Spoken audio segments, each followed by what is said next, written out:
as Umpty will come over.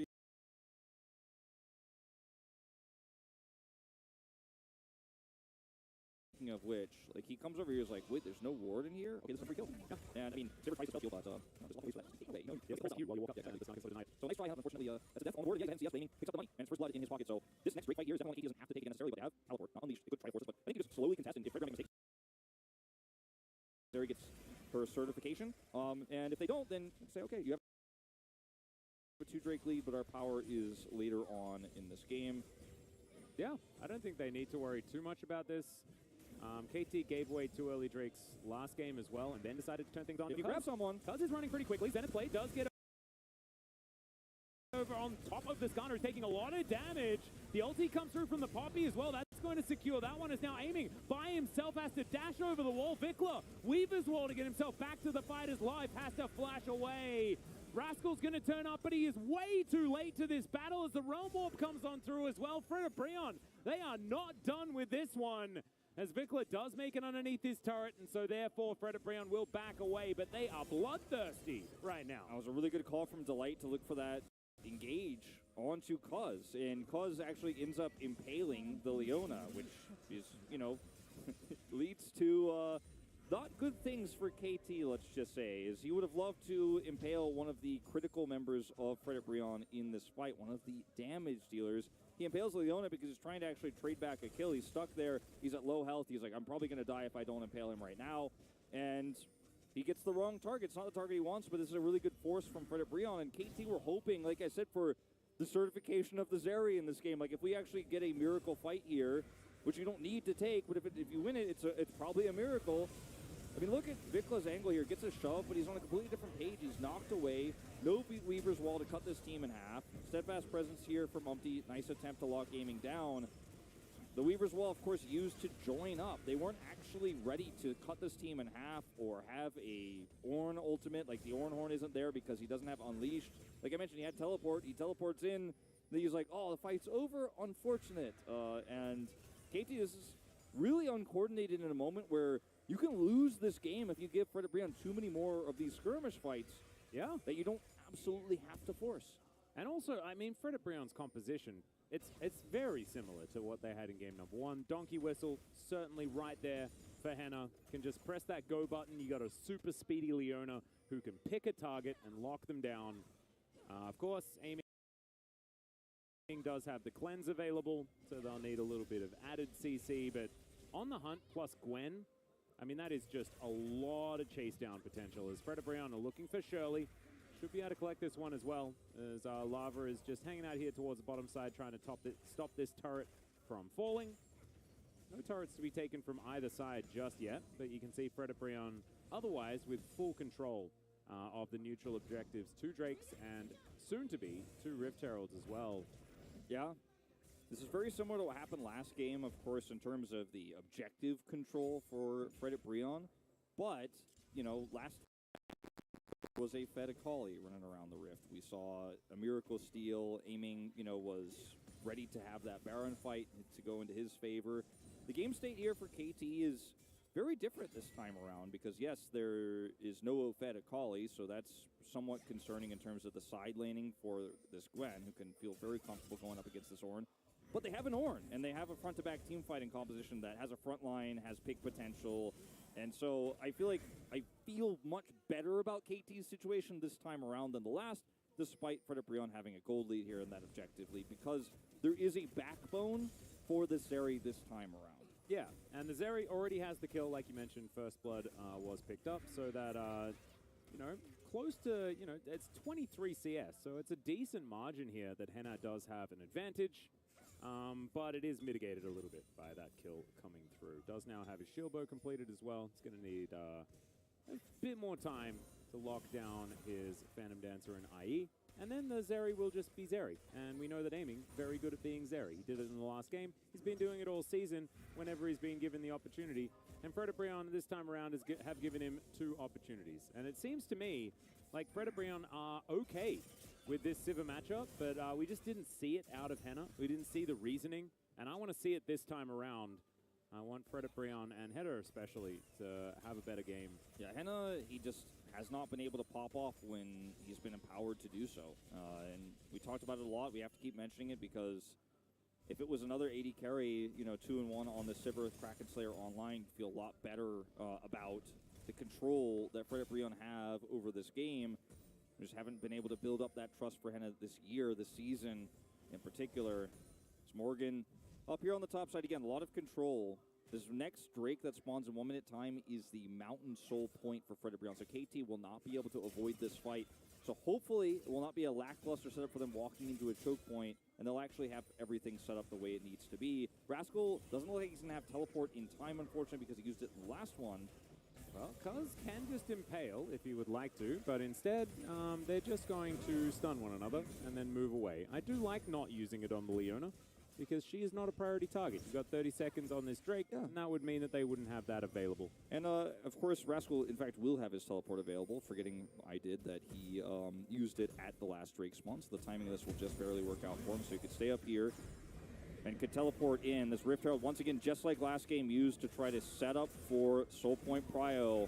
Yeah. AT, this is a much more dire situation than the last one if you mess this fight up.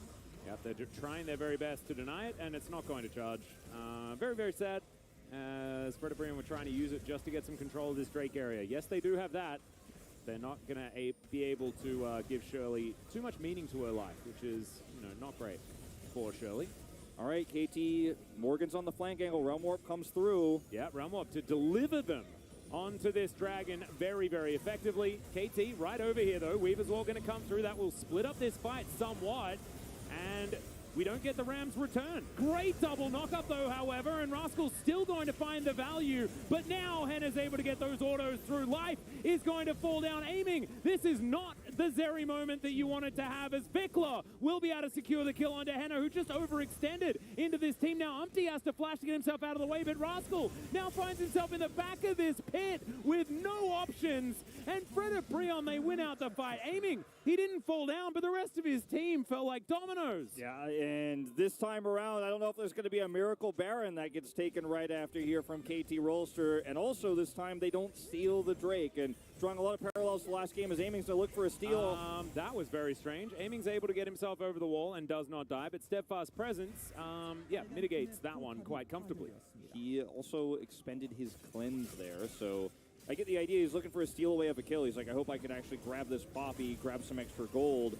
But look, this fight is really well set up here for KT in its outset. But notice that Henna, once this wall falls down, is able to just do insane amounts of damage completely untouched. Rascal used all of his CC on Fred Brion's front line that was on the left side of the Weaver's Wall, but there was no peeling whatsoever for this Ornn for the Henna angle, who does a ton of damage. And now Fred Brion, Soul Point, a huge team fight win. Aiming, he doesn't die, but he doesn't pick up any kills either. And now this is going to be a lot of map control here for Fred Brion, a ton of money. Yeah, 4,000 gold, and now Henna has like a full item lead approximately, right? I mean, it's Zeal in comparison to Phantom Dancer as far as the item difference, which is pretty large this time for the Sivir. The Phantom Dancer is huge, not for its stats, but because of its passive. The Spectral Waltz is looking for an angle here. Yeah, Morgan likely to get impaled, as just nothing doing here. Morgan is okay. He's going to be immune for a moment. Umpty's going to turn up here, and Morgan, he bought enough time. Vikla not going to be so lucky. Life wiped from the map. And KT, I mean, this I don't think the Skarner pick's working out for this game. No, I don't think so. I don't think so, Atlas. And once again, available here, so you have to respect this. The damage output that Fred Brion have at this point with the lead they have is massive, and now you've just given them over a free Baron. Cuz has Hex Flash, but he's too late. Yep, it's going to be taken by Henna as an extendo beam came across, so that was close. However, Fred Brion obviously weren't nervous whatsoever. I understand what you're saying in chat, I assume. Something Giga Chad, yeah. Something, don't even need to worry about calculating the smite, Giga Chad, something like that. Yeah, as the amount of control they had before they turn this top side and win that fight with teleport is massive, but now they've gotten extra kills and a Baron. Look at where everybody is here as well for Fred Brion when this happens. Everybody's already rotating up. Like, they're not alone here. Umpty, and Delight are both already on their way up. Henna can teleport in because he took teleport on the Sivir again, which is so valuable. And you can't win these longer fights. Aiming is not there. And you're looking for a 2v1 on a champion that can go immune. Yeah. She's one of the hardest to pick like this. So now you've just given over Baron. And like you said, Extendo Beam is somewhat annoying here. Hopefully you don't watch the whole exchange there. We do not. But they still secure it. You know, they have Smite. There's no Cuz angle, unfortunately. And, man, Fred Brion, this lead is insurmountable. This lead is absolutely gigantic. As you can see, 2.5K for all the carries. No worries there whatsoever. And KT, I mean, I don't even think this is like a tough hill to climb or anything. I think this game might just be over. I think so. It's 8,000 gold to lead for Fred Brion. There's no way for Zeri to actually, with the deficit she's in right now,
you see how much dominance he has in the lane, despite the fact, you know,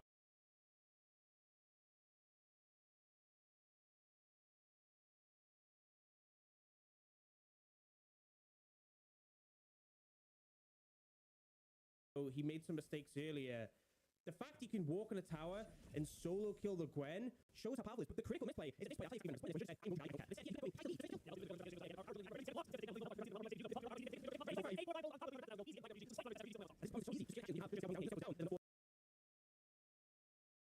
not only to take the kill for the Draven, but also get the Herald down, get the full turret. Viper's going to be the richest man in the Rift, and by a long margin. Here we go. Round 3. Fight. Demon, though, is looking like he's going to take this one gladly. You can see him just constantly pushing. One more skip and snip, and Blanca is going to have to be forced to flash. But Demon does not want to go too far forward. He knows that there could be a teleport coming in on top of him, so he ends up backing himself away. But let's have a look at this bot lane fight, because again, it's just EDG kind of saying, look, we have the globals, Avengers, assemble. Yeah, and it's the power. The Rakan has the lockdown, which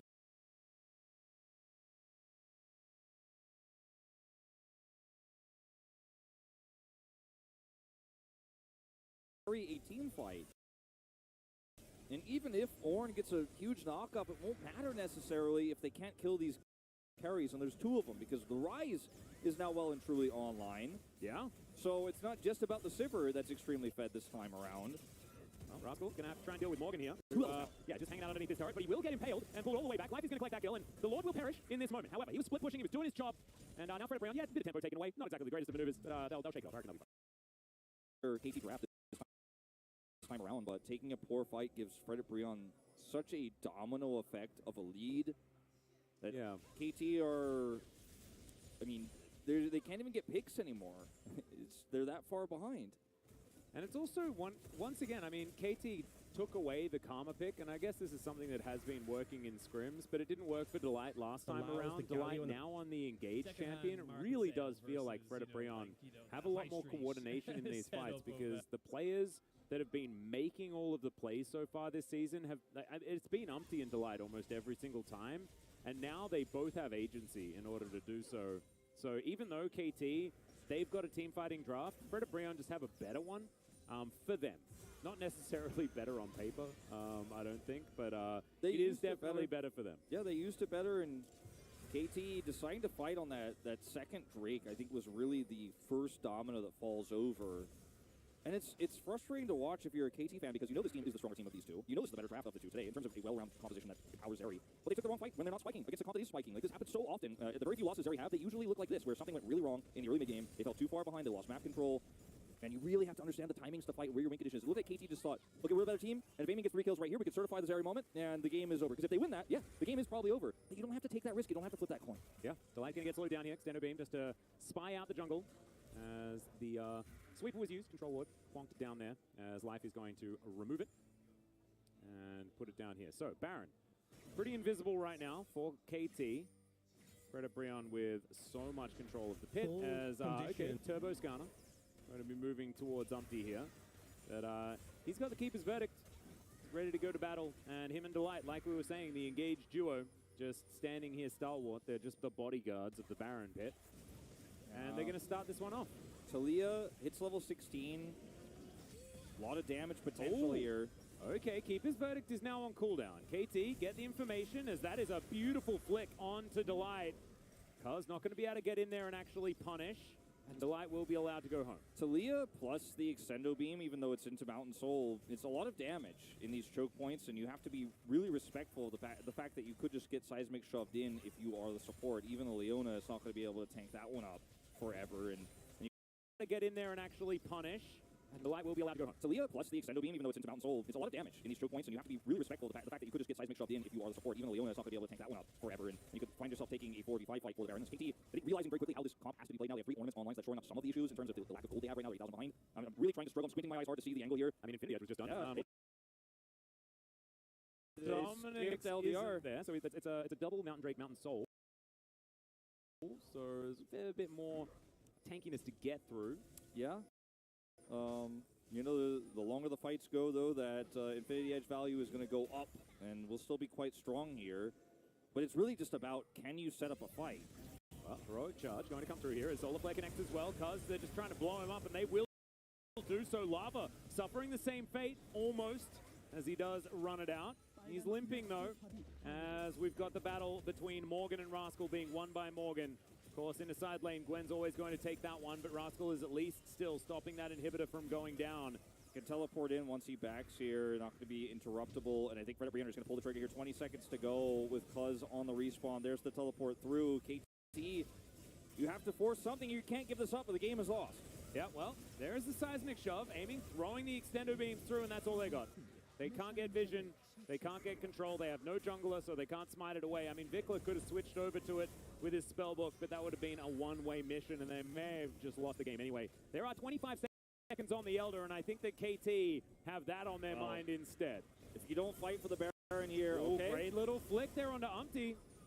KT lands another one of those. They're going to be happy about it, as Shirelia's going to be used, although I believe that was actually just the mantra to inspire. Yeah, Shirelia is not on cooldown just yet, as Cuz flashes, gets the impale, and now they're trying to lock down Umpty. They will be able to get that kill, but can they win the team fight? As Aiming, trying to keep himself safe. He jet sets over the wall, and he will be okay for now, but the Sivir damage is absolutely real. Vikla gonna have to munch through some of that honey fruit, and now is looking for a return to base. He did manage to reapply his teleport. Teleport's back up. He wants to stick around a little bit longer. Realm Warp avoided here. Yeah, the Realm Warp actually was going to be fantastic at stopping Vikla from being able to make it back in. Cuz now looking for Delight. Rascal trying to be that frontline. Extendo Beam is all that Aiming's really offering to this fight right now. And the Sivir just picks up 2 kills. In the meantime, Morgan is just taking matters into his own hands. Running into the mid lane. Aiming. Yeah, he hasn't died this game, but this Nexus is going to. And Fred and Brion are going to take us to a game number 3, Wolf. If it was an even game state, KT played that so well. And the things we could say about their fight for this neutral objective were massive. But they're just too far behind. There's too many angles for Fred Brion. Exactly right, and Delight is like giving Aiming his little mini Zeri moment while his Nexus is being destroyed. Fred Brion fight back in game number 2. They stick to the same draft, and they're like, oh, we just made a few mistakes, but we're going to win it anyway, and they absolutely did. It was a really good game from the bottom duo of Hannah and Delight. To be joining fights, and that's the thing, is like But a great saving play here from the ultimate Galio. Laptop's onto 2, and pick up 2 as well. That's a good play coming up to highlight this guy coming in today. These are the kind of plays he does to save his team. Yeah, managed to turn around. There's no WWE in a good place for EG, but definitely feels like since 2 members of the team EG are on a different page and Thunder just doing his own thing. But We're Junja, not pointing fingers. yeah, I mean, just way too deep. I think he's kind of in the mindset of, you know, when Pantheon was first reworked and could block tower hits with your E, it kind of feels like he's in that mindset. But since that changed, you can't block tower hits. It's a big reason why we saw Pantheon support disappear. And here, like, sure, his E stops him take damage from the champions, but he actually gets rooted, and then the tower hits as well just takes him out. And here, WE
vision of where Cuz is.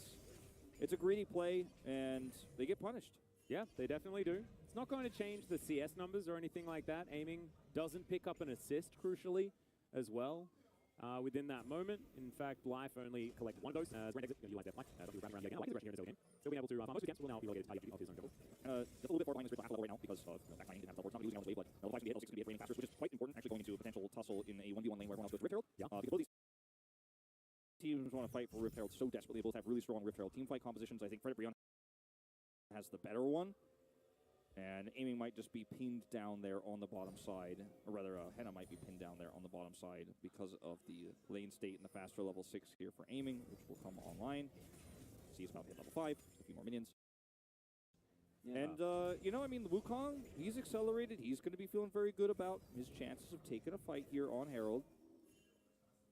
It's true. Looking at the top side, Wolf, the good old Aatrox into a tank type matchup. Yeah. How are we feeling about it? Are you enjoying the Aatrox pick here in R4? Well, it's, you know, in the spirit of hating on Red Side Aatrox picks, I will say that I didn't think it was amazing for this lane, but decent. My biggest worry for KT, though, with the Aatrox pick is not how this early laning phase is going, but actually how much value Aatrox can get on this Herald. And if KT just say, oh, I don't want to fight this Aatrox Silas here, then Frederic Brion gets first Herald, and Frederic Brion has been so good at controlling early objectives and snowballing games. In game 1 even, they did just that. Like, they did mess up the way things went on that Baron and ended up losing the game, but they were massively ahead at that point too. So that's where I like the Aatrox here. We'll see how it goes in execution. But right now, you know, we haven't seen that yet, so I don't want to judge too quickly. But in terms of laning, it hasn't been my favorite. Yep, and we shouldn't make judgments towards our Lord either. Morgan did bring out his signature Renekton, 1 and 0 on it, and is now going to jump on the Aatrox yet again. Trying to remember whether he has actually played another game of the Aatrox. He has not just yet. This was one of the picks that he was known for when he was back in the LPL many moons ago. As Vikla, he's rotating up to have a look for Umpty here, who is going to be discovered on his Rift Scuttler. Vikla and Cuz going to be over here, as Umpty is going to be able to secure this one, but the Cyclone comes down. Vikla finds the charm, and Umpty is just punished for greeting for the Rift Scuttler. Yeah, and he doesn't need to force this. Now he's dead. As the Rift Herald spawns in 20, he will come up before that, but, you know, this is a huge window for KT to actually kind of have guaranteed setup for this one. Ooh. Such an important objective. Yeah, well, Lava, if he can win this one, then that will definitely put them back into decent stead. But you're exactly right. It's an overstep for Umpty there. He has been playing, certainly on the front foot so far this series. We're going to see another battle here towards the bottom side. Henna does have red and white guns, and they're still scary. This is He doesn't really have that many items. Aiming has level 6 here. They're just both going to say they're not going to have their supports rotate over, so 2v2 down here makes this a 3v3 Rift Herald exchange. Now, one good thing for Frederic Brion is Cyclone is not up for this Rift Herald fight because it was used to kill Umpty, so that's actually a huge boon for them, and as a result, they're not going to be able to take this one. So actually, getting a kill here does end up leading to Frederic Brion grabbing Herald control. Yep, and the drive by Bristle there as well. Rascal's like, nice job, guys. You just go to it. Have a good time as we check out the pick onto Umpty yet again. Yep. Notice in live, KT going to evacuate from Drake, so that one's going to go over to Frederic Brion. Not a whole lot to say here. Greeting for a scuttle. And Cuz is going to be greeting for something else. Lava's going to pick up a solo kill onto the jungler. Not entirely sure how that one was set up, but certainly not so good here from Cuz. Yeah, what we last saw in the live picture-in-picture was KT backing away from the Drake, and he's just caught there. We'll see what happens exactly in the replay once we get back to it, but Frederic Brion will take first Drake and a free Wukong. Yeah. And I believe some bounty gold, probably from him as well. Not 100% sure on that. And some buffs. Yeah, buffs taken away.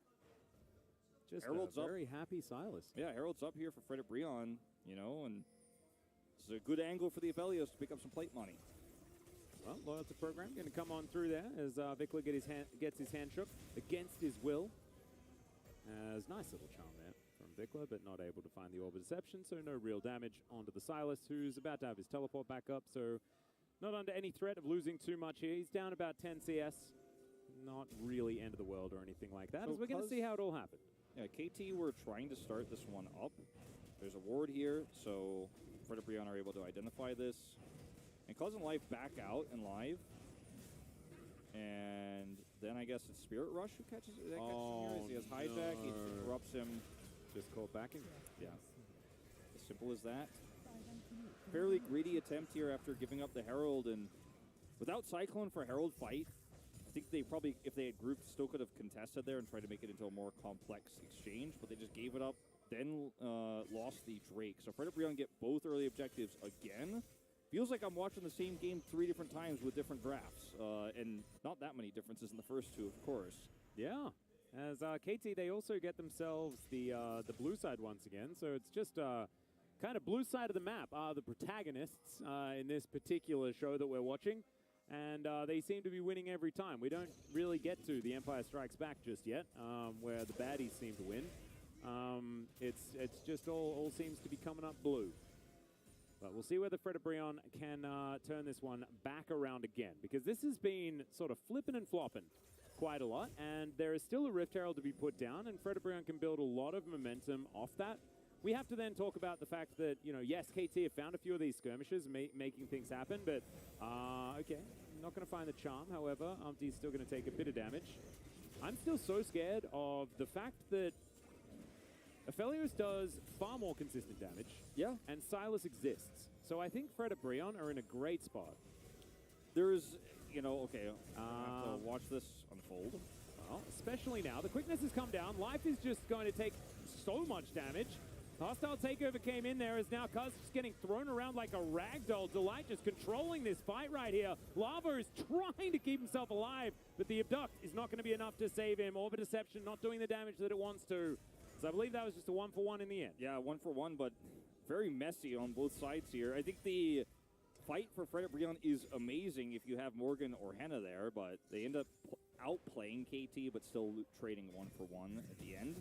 And, you know, Fred and Brianna, if they win this fight in a very solid way, it's not a trade. If they get a 1-for-0 or they end up grabbing 2 there, you feel really good about it, but trading kills like this in the mid-game against KT feel amazing, especially when it's the Ahri who's the biggest winner of this, picking up a second kill. Yeah. And that's what I'm most concerned about here is this fight is, you know, KT are trying to beat this turn. This Life, of course, gets a double charm, and then he's like, okay, we're out.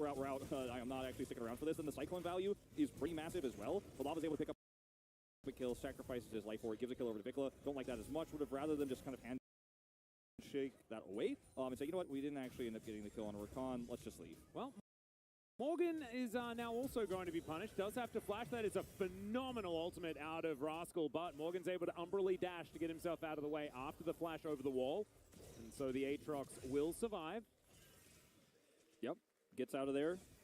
Aiming, looking to grab plates bottom side here. Does have his Eclipse, so item advantage here is pretty massive for him when these AD carries are left in a 1v1. This happens all the time with Xayah Aphelios.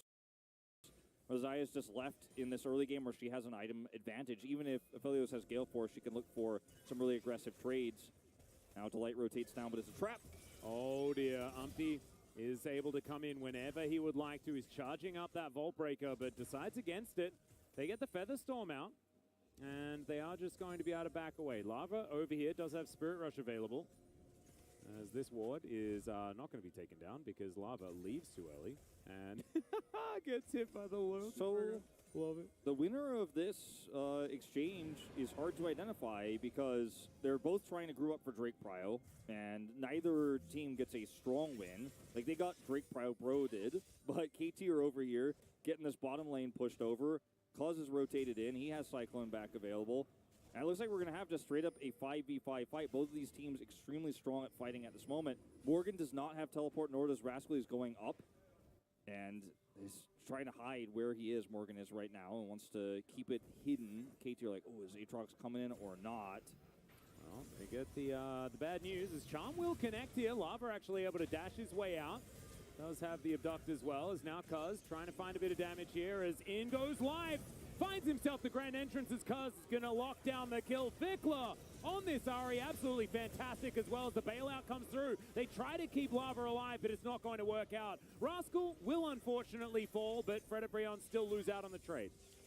Some assists being picked up here for Vikla again, and Frederick Breon losing control of the map now in this exchange. Losing this Aatrox before a Drake fight is not good news, as he was hiding where he was, but he is eventually found, tries to make a play mid lane. And this is what we're talking about, Ahri's value against Frederick Breon's comp that is trying to essentially run at them at all costs. Someone is always going to get charmed. Someone is always going to be loser. Now, if you could still steamroll your way through the rest of the fight, because one charm is enough to stop all the Aatrox power, all the Sylas power, you feel fairly good about this, but trying to dive an Ahri who has Everfrost here, just not a good look, unfortunately. Morgan gets cycloned, and Aphelios, who only has his Gale Force, isn't even nearby, isn't able to help out, and this is just a dive too far, unfortunately, for Breon. Yeah, I mean, KT just punished. KT just able to outplay. And I wanted the reason I'm a bit distracted is because I don't even think it's necessarily like the Ahri getting through. I think it's just how incredibly comfortable Vikla is on this champion. Yeah. He is really making it look like he's one of the players that we're like, all right, you can play it. You can pick it up. I think we're putting him on the list. I think he's solidly there. And he's, playing alongside Arya is okay. Oh, dear. Okay, well, World Ender comes through, but I think it might be the Lord's World that is ending. It takes a little while, and we'll give Lava some time to get in there. In goes Umpty as well, knocked up by the Cyclone, but he's back in there again. Hostile takeover to come down as well. Rascal ignored because they want the squishy targets. Life trying to dash out of there. Cuz being tricky, but he will be taken down. And Fred and Breon get their revenge top side of the map. Well, KT ruined their outer turret mid. I'm going to take down the turret here, so fairly successful here for Frederick Breon on the top side defense, but a trade and an extra turret going into KT's pocket. So definitely feeling the best right now is seeing if Vikla can find these stragglers. Not going to actually commit to looking in those brushes, and I think he'd do well not to because they had not completed their recalls and would have actually been disastrous, but Gore Drinker was a mistake. We all know it. No.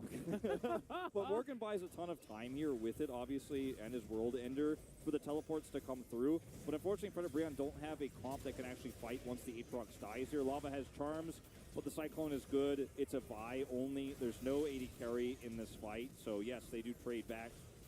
But KT are going to get the mid-turret, and this is a huge win for them. Ahri, if she was here, I think this fight looks very clean for KT topside, and they actually win it. But she's not there, didn't have teleport. She's here now. Yeah, she's going to be able to throw a bit of damage towards Lava. Cuz will secure this, as the Rift Herald is going to be taken down 18 minutes into the game. Nicely done before she headed back to the Void. Does mean Shirley does get some use here on the map. And KT still with a gold advantage. I'm still thinking, if Henna can have another one of these carry performances, the Aphelios has been very quiet so far this game. Yeah, it gets better and better for Henna this game. Yeah. And, Fred and Breon, we're at a 1-to-1 Drake split. It's Infernal Soul, so just to make things even more tense here on the Rift. Earth, Wind, and Fire, I think, back-to-back. Yeah. As well, although in different orders. Yeah. The biggest problem for Frederick Breon is actually Vikla, as you've said. He has been so consistent on this pick. He really hurts the engage potential for Frederick Breon, and someone is going to have to lock him down. Now, Silas went Everfrosting. This is the right call, but when Ahri looks for a charm, there has to be a punish play ready. And I think that playing reactionarily to Vikla and trying to play around the front line that this Vi and Aatrox can give you with Silas, so that Aphelios can pop off, is probably a better way than just trying to run at them as Frederick Breon and be like, we got a lot of CC, we got a hard engage comp. Because the Ahri is fed, and she's happy to soak that engage. Well, Cuz is going to dive forward. Lava's just going to use his stolen Spirit Rush in order to get himself out of dodge. There's another one of those. Uses it here as Shirley's going to pop down towards this top side and look to lock down another turret. Here for KT, it's largely why they have a gold lead at all, is their structure destruction. And they will be able to get another one here, 20 minutes into the game. So a lot of power in the fact that these turrets are down, and that Vikla on this Ahri, so many champions like Ahri, Assassin General, LeBlanc, love when these turrets go down early because it gives you so much freedom to actually dive deep on the map, fight for vision and actually even punish a support who's trying to clear vision around Baron, for example, while you're side laning top side. There's no turret there, so Delight's life becomes a lot more difficult in these moments. The Ahri has a lot more agency. It's only a 200 gold lead he has this game, but he's stacked up a lot of Dark Seal, and he's going to be able to pick any squishy target that gets caught, and the utility he brings with the charm against Fredit Brion's comp, not even for their comp, but against Fredit's comp, is so massive. Yeah, I think it's going to be really important. They, of course, only have one real huge threat as far as a lot of consistent damage. I guess there's an argument there to be had for Lava, but if he gets into the back and snipes Henna, he's got multiple forms of CC, so he's not going to be too worried about the cleanse as long as he can, you know, get his Orb Deception in the right spot. So I'm looking forward to seeing whether Vikla can be the difference maker in some of these later fights where Henna is going to be so important to Fredit Brion. Umpty probably don't want to stay around here too long. I believe Rascal saw him, actually, or maybe he wasn't looking. It was weird, the vision that was changed there. Here we go. Yeah, they are going to deny Rascal's escape here. Yeah, no Arctic Assault for you, and that is going to be the handshake guaranteeing it. But in goes Life. He kind of misses the CC this time, and Delight is going to be out of lockdown that kill. They pick up a free extra one also, as Vikla kind of donated his life there. Back to come through now for Henna, as we're looking for our first turret on the side, second turret on the side of Fredit Brion. Very messy game here, to be totally honest. We're 14 kills in, it's 7-7. We're constantly fighting, we're constantly trading back, but that's what we expected to see with these compositions that are so strong around skirmishes in the mid game, which is where we, stand firmly here at 21.5 minutes with neither team having a big edge. Now, I was worried for Umpty here for a moment because I thought KT were looking to group down and look for a push on the turret, but it's actually just Rascal alone. KT leave him out to dry here for quite some time, and if you're going to have your side laner push this hard for a turret, you better have support. And they do decide, okay, we should come over and save him, but it's way too little, too late. So Fredit Brion pick up so much gold here on the back of that turret defense. Just fantastic from Fredit Brion to be one step ahead of the play, right? KT did have everyone rotating over there. Rascal was like, I know this one. I just moved this wave up to the turret, and then they're like, oh, we can get a pick, but then my team's there. But then my team's there. Yeah, they weren't there. Yeah, and they just didn't manage to catch up in time. Umpty, great positioning to start that fight off. It was, again, a fairly risky play from Umpty. Not extremely risky, but his team was behind him. It was a setup play. And KT, because they didn't all group for the safe turret push, they wanted the punish play. They were the ones who got punished, as you're saying. In the end, now KT grouping up for Baron. They have a lot of vision around the river. Fredit Brion do end up resetting after those picks, and so don't actually have a lot of control over this Baron pit. But I don't think either of these teams really wants to start Baron just yet. We're not really at that stage of damage, and the turn potential and the skirmish potential of both these teams is still insanely strong. If you could identify as KT that they're all very far away, that's the only way you start this Baron up with the blue side advantage they have. But because they don't know that full information, it's very difficult for them to make that call. Yeah, no, I think it's very, very hard. And it gets harder as the game goes. That's the thing that makes it really difficult, right? You've got this lethality Xayah that doesn't do a lot of consistent damage necessarily. You can, but you're not going to be doing as much as Henna when he hits a few items. As Flash comes out from Delight, trying to get himself to safety. It's going to be difficult, though, as Umpty at least throws through the ultimate. Now Henna with red and white guns, but he's zoned out of the fight. Just can't get through the wall here. Finally, Gale forces in as Lava picks up that first kill. Henna now in the backline, able to DPS. Some knock-ups, some good disengage from KT, but the chains will connect. Lava gets the Kingslayer off as well, but Fredit Brion had no follow-up. They're not able to go in and protect their Silas. Yeah, Henna did a lot of damage that fight. You can start to see the power of this Aphelios. Now on 2 items, but also with the proper gun set up 2 straight-up 5v5 fight. But Vikla did so much damage before the fight even started. It was really difficult for Fredit Brion to continue to chase there. It does end up being, again, another trade of kills. We're just non-stop taking these skirmish fights here as the entire fight breaks out over Delight trying to clear vision. And like I said, the Renata really going to struggle into this Ahri because she's a squishy support who tries to clear vision. Vikla flashes for the kill, but then he's very far forward here. Ends up getting completely executed by Lava, who then picks up a really nice Xayah ultimate to try to chase, but then it's a choke point you're chasing into here. Fortunately, not going to be enough for Lava. So 2-for-1 trade for KT, and Lava trying his best to actually chase him down there, but Henna had already used everything he had. And you're a melee champion who doesn't have an ult to steal anymore. Still pre-16. Bit of an overextension there, but trade up for KT at the end of the day. And I want to say, Life has played fantastically on this Rakan, has really taken control of so many of these fights, able to utilize the pick in order to disengage or to engage. The disengage in that last fight that also baited Lava in absolutely fantastically done there by Life. But 20 seconds, and we will have our second Infernal Drake of the game spawning. KT managed to get the first. Soul point available for them. They can lock this one down. But Fred and Brion do have control of the river, while KT have control of mid lane. Bit of a flank angle here for Umpty. They're trying to corral them. Henna looking to land some damage. Good little charm connects on Umpty, and he'll just get blown up.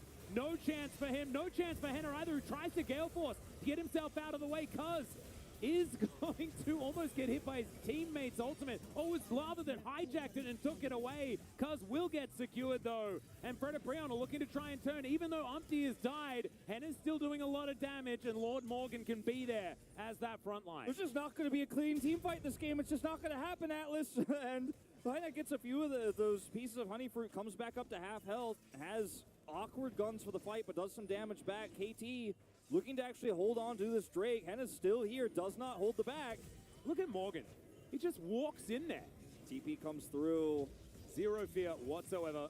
Both junglers are dead.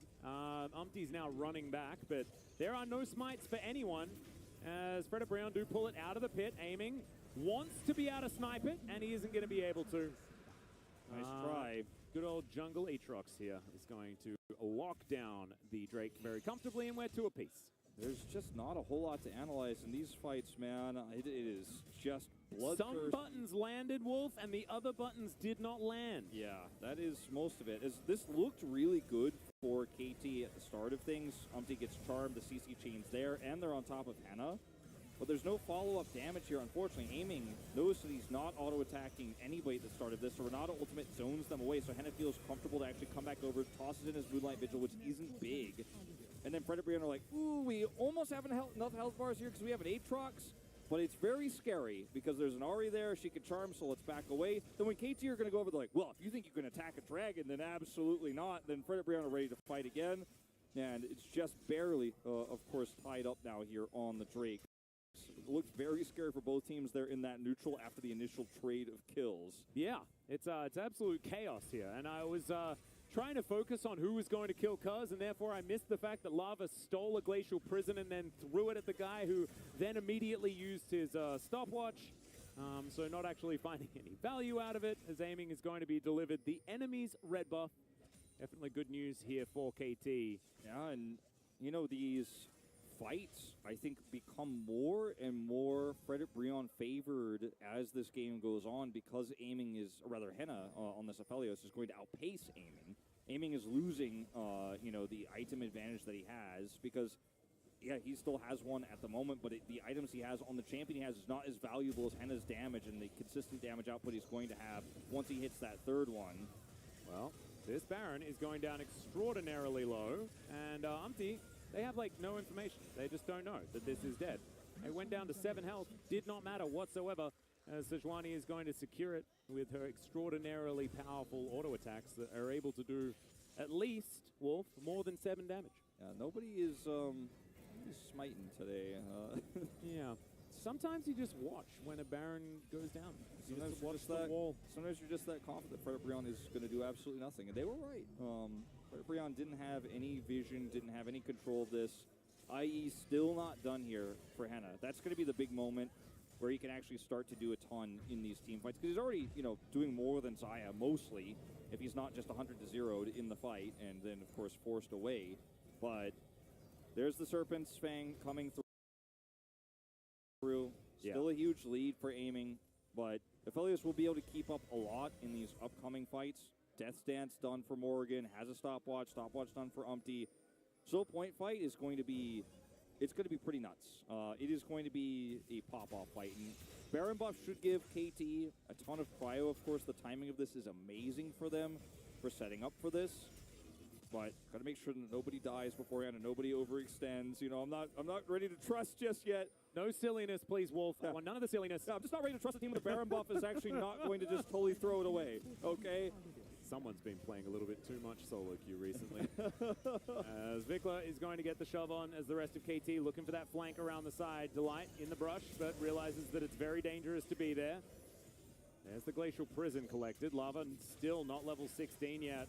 As there is the Glacial Prison that does go down. Umpty just dives himself in there. Does a fair bit of damage. Hostile takeover also going to come down as, all right, Assault and Battery comes in. And here is Morgan into the backline. The Zaya immediately goes down. Life has to go golden. Vikla off to the sides doing a bunch of work. But that Infernum, now that the Infinity Edge is done, is doing some damage. But Vikla still alive. He's the dangerous one. It's Cuz trying to get in there. And Vikla's going to kite them.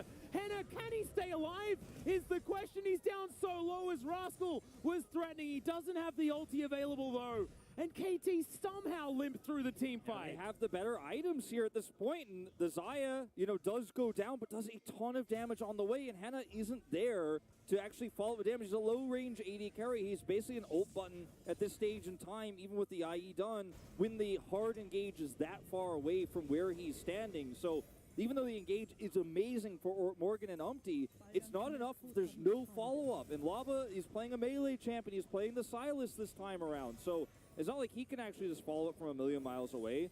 As watch where Henna is when the angle comes through. Of course, teleport comes through, hidden from Morgan. Renata ult is amazing. Umpty's ready to follow up. But Henna is just so far away from the rest of this fight. Can't actually hit as KT kite back. And Cuz gets insane value out of this Wukong pick once again. Yeah, no, it's just absurd. And Vikla's ability to kite out this entire fight. Vikla has played the game of his life. Yeah, no, seriously. Seriously, I don't think that this game would look anything like what it does if Vikla wasn't playing so extraordinarily well. As now Lava going to dive in yet again, find some quickness value, flashes on top of the Ahri as well, but the Spirit Rush is available once again. An explosion of damage, and there goes the Renata Glass, because aiming can Blade Call to get a bunch of this damage onto Henna and to Umpty, whilst the rest of KT are dealing with the Aatrox. And now Umpty, yep, not long for this world. KT will pick themselves up an ace. They are just playing better, Wolf. It's one of those KT 2-1, nothing to see here angles. Yeah, absolutely. There were definitely no problems in game one. We were not behind game two. We could just let it go game three. A lot of awkward skirmishes, but we were dragged across the finish line by a really nice disengage there when Frederick Brion decided to pull the trigger on the bottom side. KT Rolster, the better team tonight, and they are going to, for the first time since franchise history, take a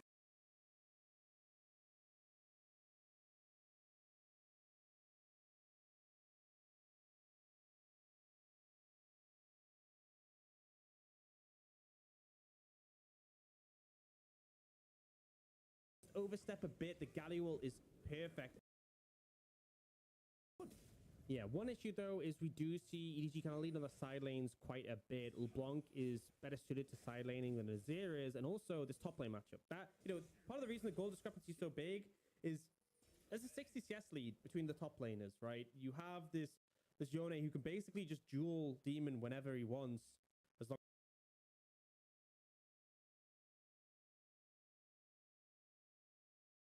as you can get on top of him. As a result, that could be an avenue with EG to pursue. They can leverage the side lane pressure well, potentially lean in with the picks. That's what they can do. I think the nice strength of the competition, really picks, very using the bit, of the Yone and the Blonk, move speed like the Sivir. But the 5v5, if we set correctly, they should be able to outperform. So we'll see how that manages to pan out. For now, EDG are trying to defend on this top side. There's no actual real objective they're fighting for. There's only in the car right now, but trying to maybe look for a pick here. I was going to say, JJ doesn't flash yet, so we get handshake back, but we would definitely be in a bad situation. And this is the thing now that you're trying to deal with as EDG, I should say. You don't really have the best of control because of the Inferno Rift. It makes it a lot harder for you to just control areas. A lot easier for the side of WWE to get into those little crevices of Fog of War and just put down that little extra bit of vision. And now you can see with the pickup of the Banshee Veil for Shanks,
Yeah, they're cheaping Flandre back in so he can heal up. WWE still know they have to fight this one out, and they know Scout is a problem. Yeah, they know Scout is a problem. They know Scout is up on this top side. The Baron down to 6,000 HPs. We might see them just try and go for this one straight away. JJ doesn't want to go for the flip right now. They're going to see them flash in on top of Shanks, who goes golden to keep himself alive. As you can see, oh, the double distortion. It's huge damage as WWE finally get themselves away. Good trigger discipline from Xing as he doesn't pop his flash. But look at these health bars, Ox. Everyone's just so close to dying. It is literally coming down to execution in these fights. Man, it just feels like everyone is squishy. Like, we actually have some tanky champions in this game, but, like, Demon got obliterated. JJ just feels like he gets, like, shredded in a millisecond. And, like, you saw the damage Scout did, and yet, despite that huge AoE damage to Scout, Xing and Shanks look at EG and match the damage, and it ends up being full resets on both sides. Now, recently, EG is so focused on the Baron. It's literally 2 minutes. You have potential to flip the whole game on that solo. He gives solo WWE maybe the edge, and he wants to have the rest of the game. So, trying to force around here. Demon tends to overstepping, isn't as tanky as he thinks he is, and doesn't think that's much interest in time. Like, what is wrong here? Scout gets a massive combo in, but the general damage is absolutely insane now. Shanks is resetting. He has DP. I think he has Void Staff completed, so he should be full build. We don't get to see if he finishes it, but now Demon, I'm scared for him.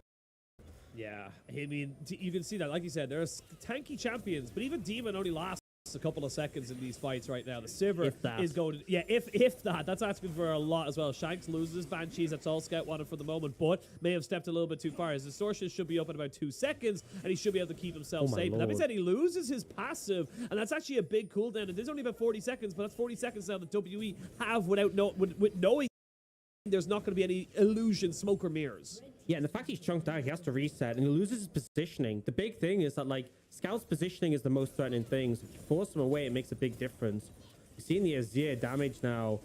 And even just like that, Infernum Auto, just far too much. I feel, oh, the ult comes down. He's chunking them to go over the Baron. They're going over the Baron, but they're going to knock away Shanks. You don't have him. You don't have him anymore in this one. Shanks, though, is the primary target. View just tries to get himself with the ultimate in the way of Scout, and now you've reset. EDG muscling themselves back into this Baron pit as the Baron does reset. We are in weird territory right now, Ox. Neither team's going for about 26 seconds till that Infernal Soul spawns, and you can see EDG, that's the call. Yeah, they're heading straight over. They will have positioning on this. You even saw Xing ghosted to run back to the team fight. He's that far away, but now WWE don't have good setup for this objective. They don't need this dragon. If it goes over to EDG, it's not the end of the world, but it's not good. And I think they're just not in position to do so. So they're heading towards this Baron. Scout is playing interruption. They just have to do it. They have to rush it. They have to rush it, but you can see EDG, they don't want to give this one up because they know that the extra range, they won't be able to deal with it right now. Demon, there's a lot of damage. He's already down below half HP as the rest of EDG are here. This dragon, forget about it. Don't worry about it, Ox. We're not going to talk about it right now. It's all about the big purple lady now as we look to see who can take the Baron. Both WE and EDG not willing to let this one go as both teams look to reset. You have TP available for Demon as maybe he looks to try and contest for this dragon, but there's no wards, there's no minions. It looks like EDG will be able to fight for another 5 minutes. EDG do a good job. They manage to not only stop the Baron, but also ensure they still get that dragon as well. And now 3 Infernal Dragons, 18% AD and AP. My God. I look at that LeBlanc, that's an insane amount of extra damage that is going to be afforded. Stacking dragons, like the individual dragons themselves, so much more severe now with them being buffed. And we do see WE, once again, moving towards that Baron, trying to make a fight happen. You got to do it. Once the first... Demon's keeping in, he has Mega. Yeah, they got Mega and the Baron's gone, but Demon, that was the literal frame perfect flash I've ever seen. He must have been spamming that as he came out of the teleport, but now Mako maybe caught out, but now View definitely caught out. They can knock back Demon as he's no longer... Demon's keeping in, he has Mega. Yeah, they got Mega, but that was the literal frame perfect flash I've ever seen. He must have been spamming that as he came out of the teleport, but now Mako maybe caught out, but now View definitely caught out. They can knock back Demon as he's no longer part of the literal frame perfect flash I've ever seen. He must have been spamming that as he came out of the teleport, but now Mako maybe caught out, but now View definitely caught out. They can knock back Demon.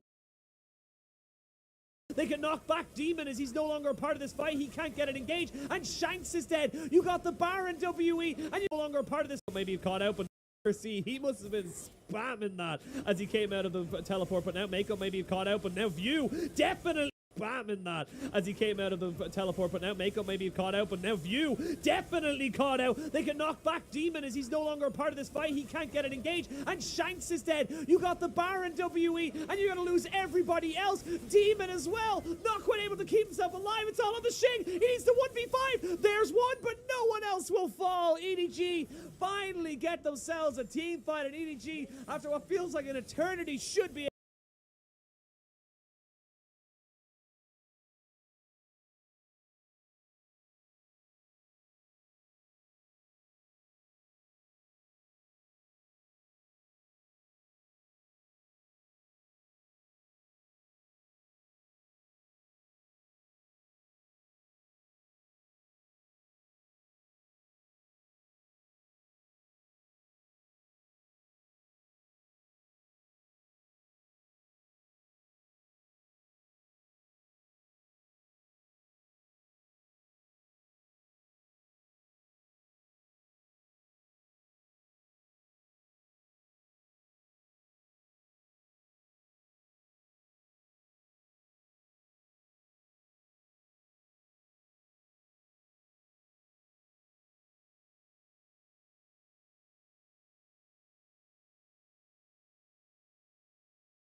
But again, and honestly, I'm excited to see what LNG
can do. Remember, if they win, it does not guarantee them top 10, but it does put them in a very...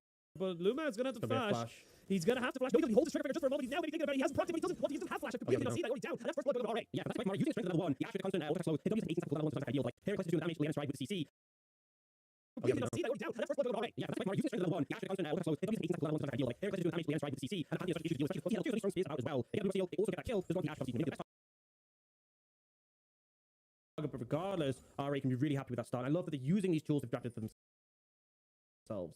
Yeah, very strong level 1. Recognize that now. Ooh, actually, Zora, that's not where you want to be being right now. And even though you did get the advantage in that bot side with the kill going over to the Ashe, you don't have the level 2 just yet. Now you do onto iBoy, so you're going to be a little bit more potent, but still need to be very aware that this Draven is still scary. Yeah, and I think a big thing as well with the Ashe is you have to be, we've seen Hawkshot use.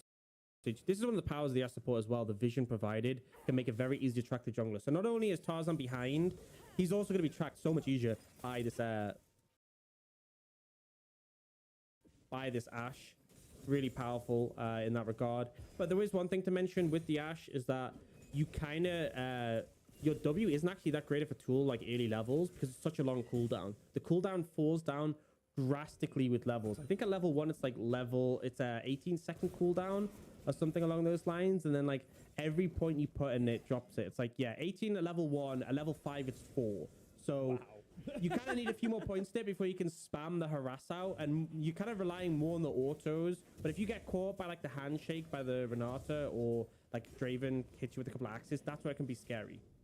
Yeah, for sure. And I think that it just comes down to as well, like, you know, the Ashe is just so hard to get on top of. And even the way you build the support Ashe when you get to level 6, you've got that ultimate with the amount of ability haste you build on yourself. It's just, you end up in a situation where you just don't really ever not have it. You can use it and then 40 seconds later you have it again. So it becomes less of a big team fight ultimate and more of just a skill shot almost that you can keep throwing out again and again and again. So something you have to be very aware of here as LNG. And honestly, RA seem to have a push in almost every single lane. They are really trying to put pressure down here on this early game. And honestly, I'm really glad to see this because you look across the board, they should have the priority in every single lane. Yeah, they want to play for that early pressure. And I will say top lane matchup gone pretty well for Cube. He is super confident on this Jack. So expectation, if you're going to blind it like that, it's because Cube is so good in it. But you see a big wave being pushed in here. And I like that Tarzan was there just to help assist it crash. But really, LNG don't want to look for any fight here, especially since there is the potential that Lian is there. Or Lumao.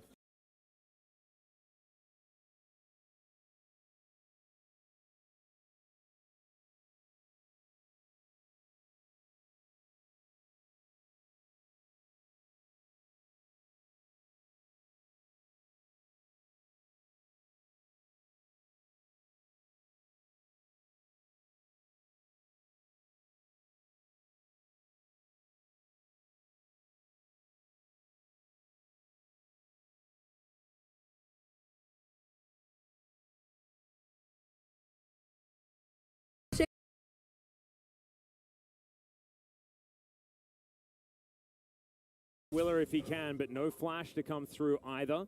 So Willer is going to be able to just limp his way out of here. Still, his way out of here. Still, Owner now with control of the Krugs. And doing whatever here. Not exactly in the opportune position. As well, this is pretty dangerous. And he's going to push away. I thought for a moment there that he was actually going to fight for yes might, but you realize your jungler's not here, right? He's walking on a ward, so I do of course he's probably just going to find Owner. It'll be difficult for him 1v1 this one at this point in time. Willer is at least going to be able to secure the second half of his Krugs.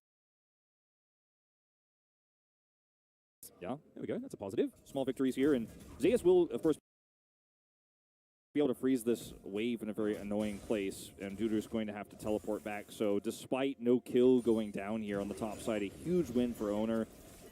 As he delays, of course, Willer 2 is now going to try to sneak back up to the top side unseen.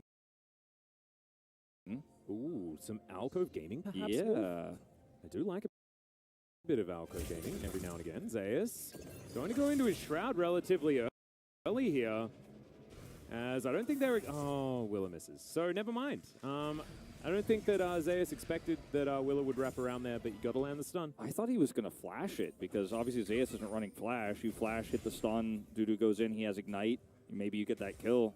Doesn't commit, though. Just not trusting himself there, I guess, in that moment. And without the flash, he definitely does miss it. Yep. Zeus has just enough time to sidestep. Close call there, for sure.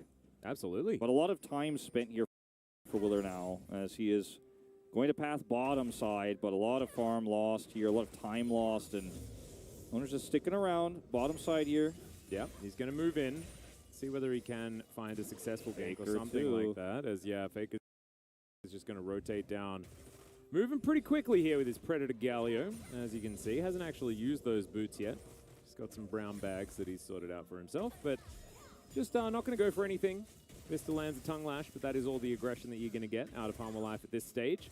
And I was trying to focus a little bit, Wolf, like as far as my framing of this series, I was trying to focus on the positives for Harmor Life earlier on in this series, because I thought that perhaps T1 would just get off to a very large advantage, and we'd spend most of the game talking about them being good and avoiding talking about Harmor Life not finding too much success. However, it's very, very even at this stage of the game. I'm starting to feel silly. As Zeus, at least with a 10 CS lead, is moving towards the T1 winning camp. Yeah, Hanwha is probably about like 80 gold ahead in total this at this point, but it's very negligible at this stage. And I think that part of the reason why T1 don't have a massive advantage here is, okay, Zeus hit 6. Yeah. I was going to say is because this is a pre-6 matchup here on the top side where Dudu had a little bit of control early but wasn't trading it out super well. But this is a place where you don't have a lot of power. It's Galio into Azir, and it's a Zeri comp bottom side. So T1's comp isn't winning the early fight. You know, they're not getting the massive advantages right now. They're looking for that later on. Yeah. Zeus going to move back up here towards the top side. Willer is in the area as Dudu throws his scissors wide. Not landing all of that snip damage, unfortunately. 5-point strike, however, will connect. Second one as well. Zeus is really wielding the power of the Akali into Gwen matchup post-6, which is where it gets good. Willer is kind of hovering around, maybe hoping for an all-in, but this is actually a wave state that allows Owner to come over here unseen. Faker, of course, does have level 6. It was in the river, but okay, we're just going to watch a 2v2, it looks like here, straight up. Well, Owner's going to come out and make it a 2v1 for the first part, and that is going to be first blood going over. Perfect execution comes through. Zeus is able to walk it out. There's the flash forward from Karras. Can he get enough damage down is the question of Zeus. He's still alive. The taunt's going to come through, and Faker is going to at least do a lot of damage here to Karras. Zeus makes it out to safety. There's the Abyssal Dive on the bottom side of the map as Hanwha are looking for something. But man, Zeus is just making him look silly. Yeah, he played that so well with the final dash coming through. And like you said, it was a 2v2, except it wasn't, because Willer was way slower on the play, and Zeus is the one to pull the trigger there. This ends up being a fantastic double for T1 on the top side. A kill picked up for Zeus, a kill picked up for Owner. Faker grabs that assist, his ultimate helping keep Zeus alive there as he just walks out casually. Karras will also escape with his life, but man, that was a lot committed to from Hanwha Life. They walk away with nothing, and like you said, they know, okay, the bottom side, maybe we can go for an all-in. Maybe if the dive hits, we can get something down here on the bottom side. We know Owner's top side, but they're not able to make that one happen either. Yeah, and 2 flashes invested on Hanwha's side, and 0 invested for T1. Faker and Ona, neither of them even needing it in this instance. Let's have a look at it again. This is, of course, from Zeus' perspective. Engage comes through first for the Wukong, instantly deletes the Gwen, then dashes through the Viego before he can actually react. Question mark pings coming down, and then Faker ults. And unfortunately for Karis, I think he was really hoping maybe he's going to be able to avoid this and get out, but he's not able to do that. Not able to get the kill onto the Akali. 2 kills go over to T1. Bottom side play again, small attempt from Chunny and Vista also fails, and there's just now 1,000 gold for T1 as they also grab Rift Herald.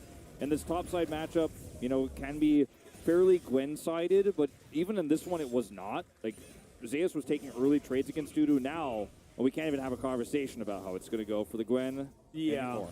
And we're starting to get some answers about how this matchup has changed.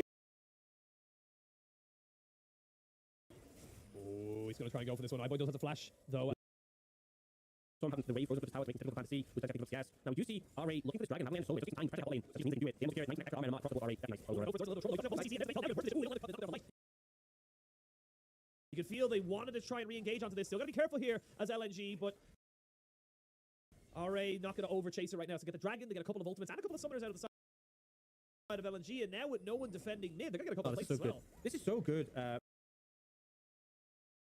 from RA, because not only they trade up, because yes, they pay an ultimate, but they get Tarzan's Flash, which is a way longer cooldown. No summoner's been for RA, but also the timing of this Herald, fantastic, because Doinby had roamed down and you had priority in the river. Look how low that mid tower is already. Strike Match, he's trying to take it at this point. He won't be able to finish it off, but a light breeze will take it over.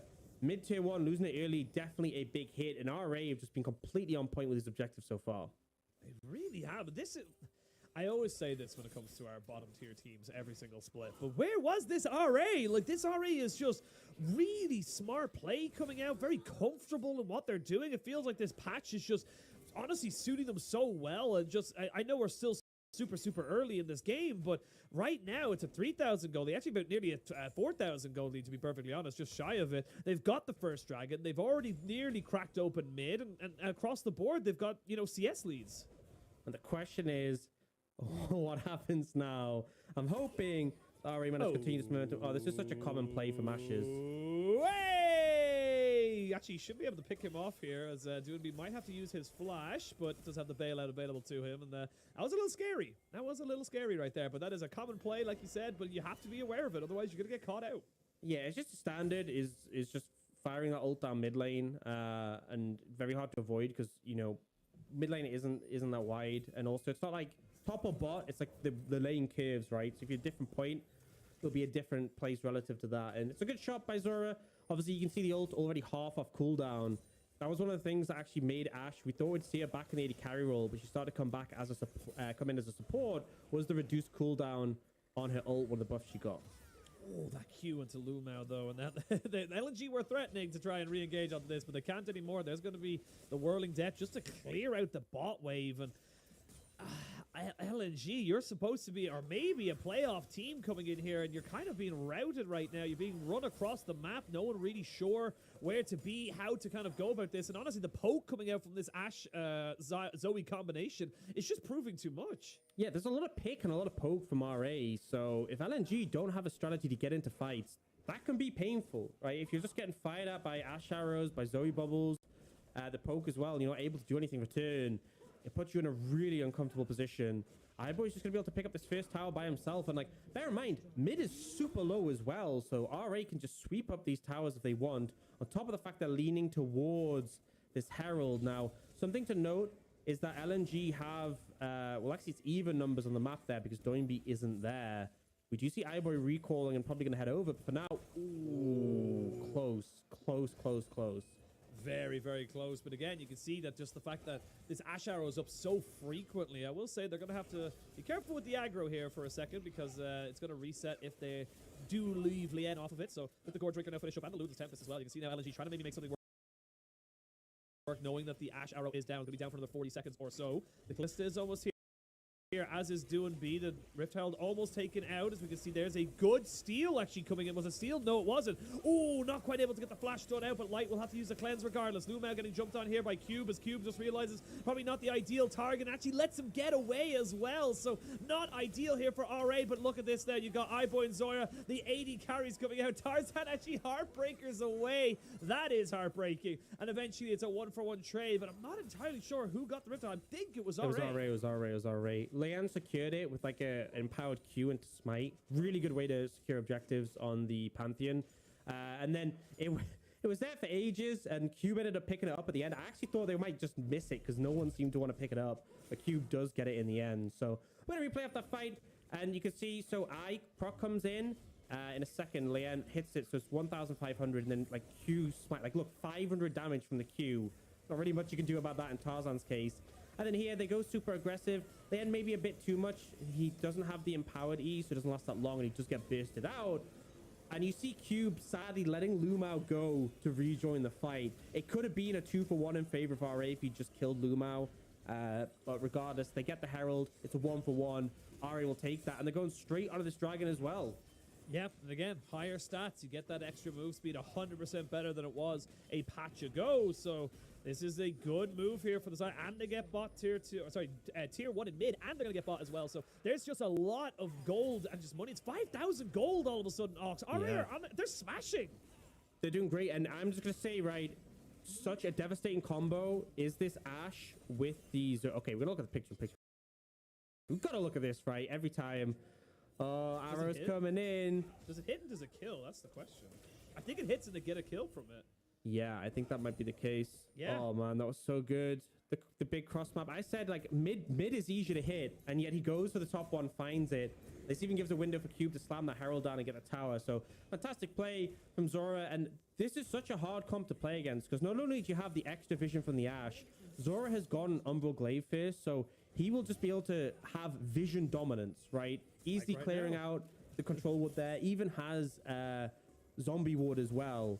So not only are you behind in gold, not only are you dealing with all these skill shots that you're trying to dodge, you're going to have really bad vision parity. Oh, they're looking as well. Yeah, they're going to try and find a fight. It's a bit of a 5v4 for the moment. There's a hostile takeover. It's all into Leanne for the moment. The good counter-strike's going to stop Tarzan from really getting any value out of this reset, and the bailout does nothing for him. They catch out Doonby, who has to go into stasis, and now you can see Zora and iBoy are starting to really pick up pace. The bubbles are flying. The paddle stars are smashing into them. LNG, they don't have a hope or a prayer. Flash. The Strife has flash, and they're going to have to stop him off as well. You can see him looking for it. Zora trying to see if he can make something work. Panda C is so close to death, and they can just take this tower. That's going to be a tier 2 Ox. This is insane from RA. They're just destroying LNG. They're just peppering them with skill shots, and there's nothing LNG can do. Absolutely getting picked apart right there, and they just can't find a way into the fight. Doing such a good job of just kiting them, creating space. This Ashe pick really working well. The replay coming out. And initially, it is a little bit difficult to engage. Leanne goes in first. The changed since last week.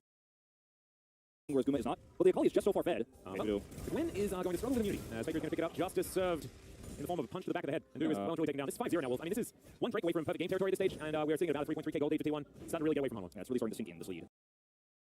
And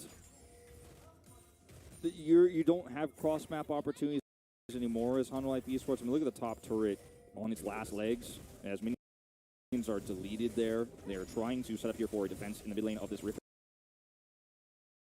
so they don't lose mid-turret. It's full health, so, you know, that's one of the things that you have going for you. It's a Galio on the other side, so he hasn't really been slapping that one too much. But T1 will even up Drakes now without even a fight. Honor Life Esports are already opting out of fights while the Zeri is sitting on just an Immortal Shield Blow 0-0-0. I think that really is a symptom of the greater game state. As watch this fight. The second the teleport comes through from the Akali, you should leave in this moment. They don't know where he is, but they know he's teleporting out. Gwen is just staying bottom side and then comes in so late. As Karis is disengaging, it's unfortunately just poorly coordinated here on the side of Honor Life Esports. As this is just due to walking into melee champions who don't care about his mist. Yep, and Faker actually thought that Dudu wouldn't walk up there. Was backing, and Ona was like, hey man, you want to just grab yourself a quick kill? And Faker's like, don't mind if I do. Picks up first turret blood. A lot of money in his pocket. Doesn't need to go for the Night Harvester this game because of the lead they have. He just goes straight down the Everfrost build. Night Harvester picked up by the Akali. Yep. And he's just happy to be utility this game because he knows he's not carry. No, exactly. I actually much prefer the Everfrost build. I don't know. Maybe I'm biased. I like it in a draft like this. Some people whose opinions I've heard quite a long time in my career. Night Harvester is not necessarily an item that brings good thoughts to my mind. You know what I mean? Sure. Although it has certainly proved to be an item that's worked out quite well. I think it was Lava. Was it Lava that debuted here in the Yeah, I think it was Lava first, and we've seen, I think, 3 players try it now, but every game has looked a little bit different. I think in this game, with the lead that T1 has, there's just no reason to build it here because Faker just wants to be a facilitator for this Akali and Zeri. Yeah. And it's not a game where the Galio needs to actually be the most impactful champion every single time in every fight. He's kind of the backbone of this composition, I would say, with the Leona.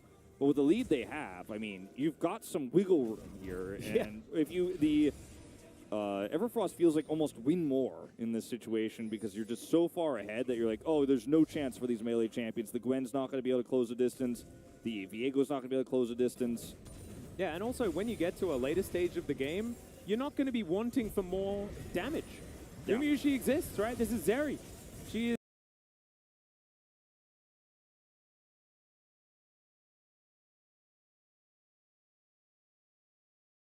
at the last second, but can they kill off the Baron and get out in time? You got Strive coming in on the backside of this one here. He's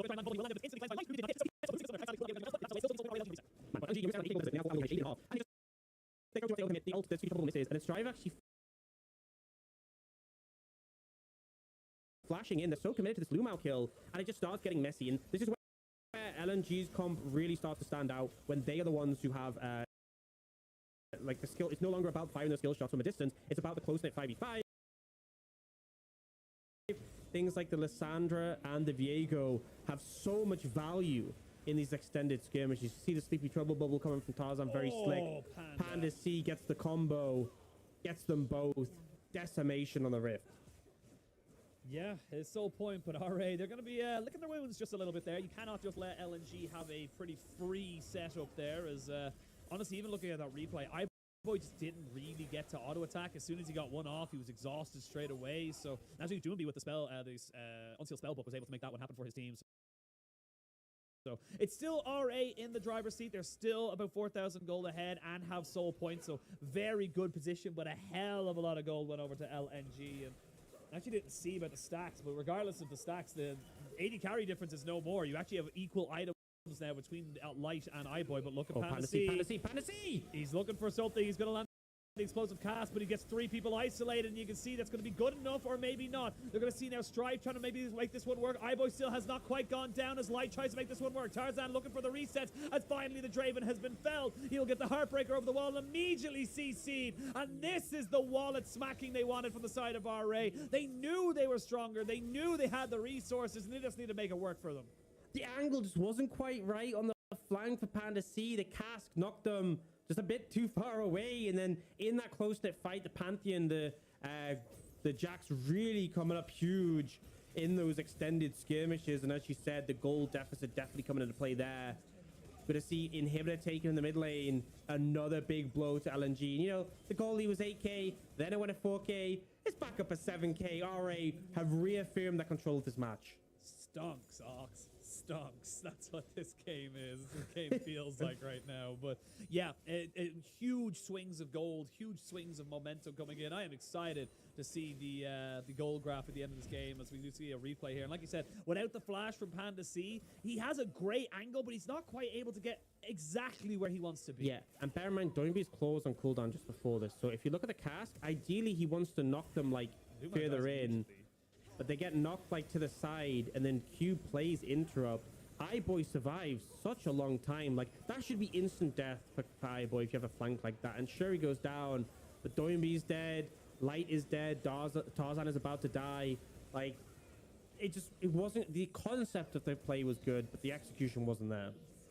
Yeah, and I just feel like Lumao just getting deleted right at the start of that. Had the hostile takeover, Flash Ignite still not used, and again the bailout could have been massive. You know, you those little small moments that you just don't have access to anymore just end up being a big problem. He has built the Mikhail's blessings, so little interesting as well. First time we're seeing it on this new patch. Has received some nerfs, so not as powerful as it is, but you're not really taking it for the raw stats. You're taking it for the active, which is about cleansing any of the CC. But iBoy, maybe gotta try and find Panda C here. They're looking to see if they can get another perfect flank. This is so good. Why would they check that brush? Why would they check that brush? No one would stand in that brush. I think they were hoping they would push up in bot lane and you could just get this. Oh my lord. They could actually find iBoy here. Yeah. Oh, I think he missed up the flash a little bit, but we'll see if it ends up going all right. No, it is not. iBoy will get out with his life, and Panda C, the execution, just not quite there. Now we're going to see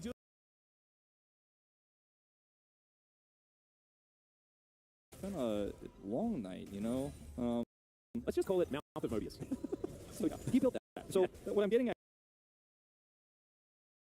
here is it forces a Void Staff to be built here from Karis. Dudu is so far behind that his magic damage is so negligible that even the Wukong could just very easily be happy to walk into the scissors. He's just not going to care. And he has challenging smite as well. He could practically 1v1 Dudu at this point. And it's rough. And his job is going to be get on top of Siva, stop her from doing any damage back, and then who's going to kill him? Willa? Well, I mean, he does do physical damage. That is true. But I just don't think a 0-2-0 Viego is hitting nearly the right numbers that he needs to. Going for the Sunfire Cape build once again. Seen this really start creeping up in popularity after Blade the Room King. Oh no, this is going to pop out here. Extendo Beam is going to be spell shielded. As Chani is able to get off into the Fog of War. So on the hunt, going to be enough there. But what was that, a W? And Ghost. So Gumayusi did Ghost. Yeah. And ult. Okay, So hold on. Is going to hit perfectly here onto Karis. As, the Emperor's Divide timed beautifully. Zeus just holding on to the E so that he can backflip back at any time he wants. Yep, just waits for it, backflips his way back through. That was so well really played. good at League of Legends, Wolf. It really is true. He is very good. The weird thing is he keeps buying stopwatch as if he's ever going to be in danger in this game. It's an absolute misplay. Absolute misplay. Like, what a waste of gold over there. In my mind, he was going to get POG until he bought a useless item. Why did he spend that money on a stopwatch that he's never going to need to use, Wolf? Like, oh, no. Oh, well, I guess we just give it to the Zeri again. Yeah, 0-0 Zeri, 350 gold bounty. Okay, so I got a proposition for you, Wolf. Go ahead. If Gumayusi gets another pentakill, Yeah. will he ever be able to take POG from Zeri after plays like this that he's been making all day? No, I don't think so. I actually don't think I would give it to him even if he pentas. Unless T1 like suddenly throw this game and Hanolife take a lead and then he saves the game with a penta or something like that. But I'm looking at the game state and I'm telling you, it's more likely that I'm actually just going to fly through the roof like when the elevator goes to the ceiling in Charlie's Chocolate Factory. Yeah. Augustus Gloop, do you have anything else to say? I'm going to turn into a blueberry before that happens. Exactly. Owner is going to slink away, a little bit more camouflaged than Willa was. I was going to say something, but now I've completely forgotten. Was it about the fact that Zeus is already, well and truly locked in his POG this game? It might have been something about that. I'm not entirely sure. It might have been about Charlie and the Chocolate Factory, for all I know, as that was the references we got stuck on immediately afterwards. But we've got 45 seconds on the Drake. So T1 looking for this Hextech Soul. As they've taken the last couple of dragons this game. Give me the Oompa Loompa Tom Kench skin. Oh my goodness!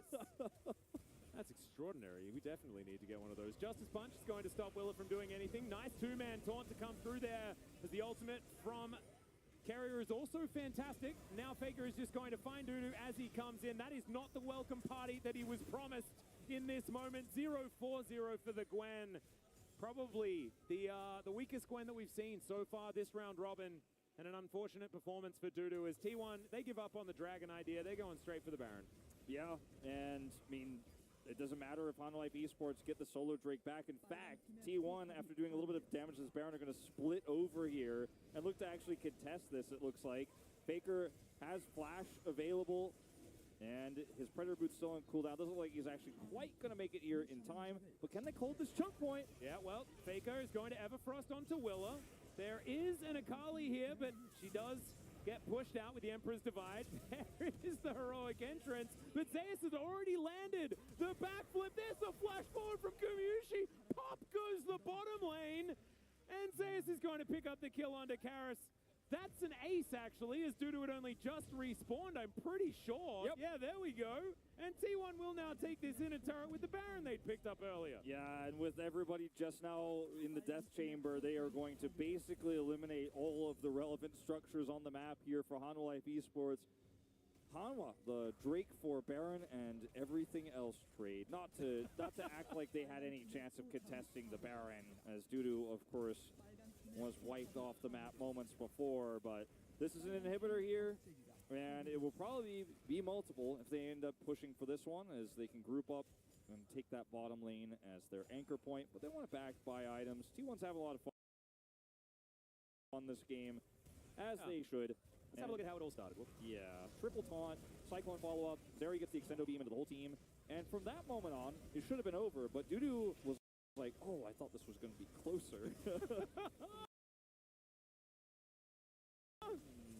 So you're saying in the time I channeled my teleport, everybody was out of there. Bit of a rough one. As Faker wants to flash and get the massive taunt in the choke point, he'll settle for one as Zeus comes over here and he's like, all right, thanks for buying just enough time for me to help wipe this out. And Guma gets over the wall. Oh, it's so cinematic. Yeah, flashes, skates kill. in. Just a very comfortable, 1,000 gold that he picks up in that small moment. I think that is, that's certifiable, I reckon. As he does have a Wit's End. It's 4 items on the Zeri right now. Yeah. Look at these gold leads. All right, so Faker's 4,000 gold ahead of Karis as the supportive Galio. 5,000 for Zeus Yeah, here? just a casual 5,000 gold lead here for the Akali. And of course, being 5,000 gold ahead of the 040 Gwen makes a whole lot of sense, as Ona's going to take matters into his own hands. Here's the heroic entrance as Faker's going to turn up as well. The Devour's now on cooldown as, oh my god, the damage from Zeus is insane.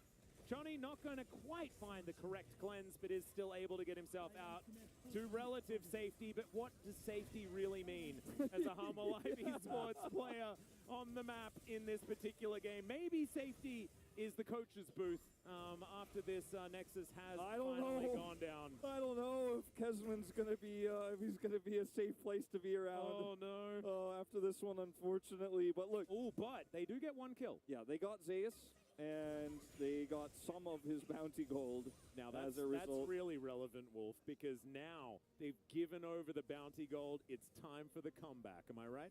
No, I'm going to have to say no. I'm going to have to shut you down on this one right now. Okay. No, I'm going to have to let everyone know that Atlas is being sarcastic. So I remembered what I was going to say. I was going to say, but before I was so rudely interrupted by Charlie in the Chocolate Factory.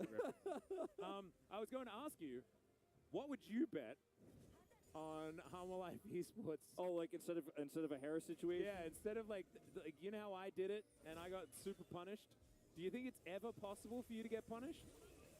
Ona's going to say no as he wraps around. Faker also running extraordinarily quickly. I'll tweet I'm an Oompa Loompa if Hanwha Life Esports win this game. All right. Not quite as committal as the shaving of the hair. But yeah, I learned from you to be careful about that, even in a game state like this. And actually, it might you might have T1 fans getting very upset because I could imagine that. Yeah, people were upset at me making a bet about that one as well. Caster curses are real, and they are things that we need to respect. As Ona going to be tanking this one, but is just going to go straight forward, finds the Cyclone. Oh my god, the AoE damage is insane. Faker locking them all down. It's a double kill here already for Zeus, as Dudu is going to go golden, but he's just going to prolong the inevitable. It's a double kill here for Gumayushi. It's 2 pair right now. They're looking to make it a full house with a kill onto Willer as they dive the fountain. And Gumayushi might be given the triple as he's going to be knocked up. Willer doing his best Faker impression as he goes back towards his fountain now. And it's just going to be 2 pair, but that will be enough. That's the winning hand here for T1 in game 1. Got a lot of value out of that first pick Wukong there in the final moments of this game. But Zeus was set up well by Owner in the early parts, but he just individually had a performance that becomes the Akali pick. You know, they gave him this opportunity to counter what was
Toma.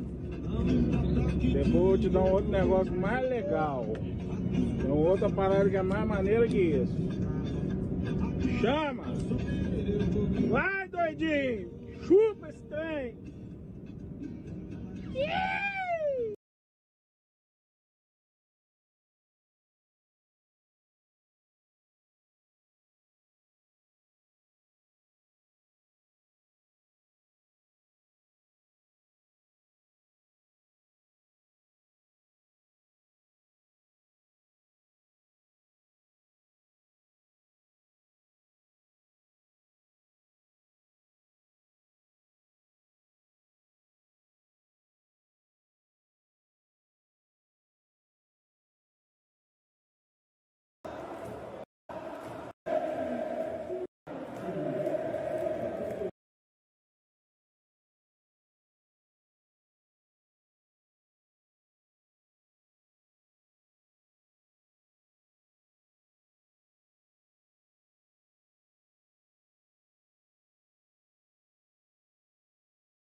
E aí, Lecha, a satisfação está gravando contigo. Eu tenho história, não sou derivado. Meu estádio torcedor que construiu. Lutei contra o racismo, sou querido em todo o Brasil. Vasco da Gama, o time da virada. De muito orgulho, de muito amor. A luta continua, o sentimento não parou. Hoje o Vasco joga amor. Eu vou pro Caldeirão. Nasci pra te seguir e não há tempo que falte amor. Acompanho o Vasco aonde ele for. Nasci pra te seguir. Hoje o Vasco parou. Hoje o Vasco joga amor. Eu vou pro Caldeirão. Nasci pra te seguir e não há tempo que falte amor. Acompanho o Vasco aonde ele for. Nasci pra te seguir e não há tempo que falte amor. Acompanho o Vasco aonde ele for. Nasci pra te seguir. E nunca se esqueça, o Vasco é pra quem acredita. Nasci pra te seguir. E nunca se esqueça, o Vasco é pra quem acredita. Continuar, muito amor, de muito orgulho, de muito amor. A luta continua, o sentimento não parou. Hoje o Vasco joga amor. Eu vou pro Caldeirão. Nasci pra te seguir e não há tempo que falte amor. Acompanho o Vasco aonde ele for. Nasci pra te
such a good player for having these reads, and really, it's very hard to hold over his eyes. In fact, he's playing Sejuani, I think. Well, they're gonna make it work, and they do make it work. Trying to pick up that kill. Both of us feeling a little bit like they were hard forcing that one, but they do end up getting the kill, and Doobie will go back to the race. Don't tell either. Yeah, they found a window because Doimbi just used his dash. But the cooldown could escape as quick as he wanted. Not the damage from the jungle coming in. Didn't do the 60 strike off the minions. Fortunately, he actually had straight away. But yeah, I was really considered a nice early gank. We talked about the strength of this mid jungle. RA getting an early kill into Doimbi definitely helps to mitigate. And Tarzan will even check to make sure his wolves are clear, so we'll get back on the respawn timer. And yeah, so jungle matchup fairly even at the moment, but obviously getting that kill mid really helpful for RA. Oh, for sure. I think that kill definitely brings this game back up into an even state. I love the idea though from the two different mid laners. You got the Vampiric Scepter coming out here for Doonby, and the Ionian Boots of Lucidity for Stripe, both recognizing where their strengths lie and what they need in order to survive this lane. But my boy now been left alone a little bit, as you can see on the minimap. Zor going a little bit of a roam. He's actually got the electrocute here onto the Nami, so looking to try and go for that burst combination. It is common to see that, but I always like to see the fact that they're not going for a comet or area or anything like that. That's, kind of to help with sustain. They're always looking to try and be a little bit more aggressive. Yeah. It's about playing around those burst windows, and we often see like Nami's not buying boots early, even going treasure hunter as the rune, just so they can get Imperial Mandate as soon as possible. Or they have ignite. They could go for a dive here. They execute. There's a lot of burst, a lot of lockdown.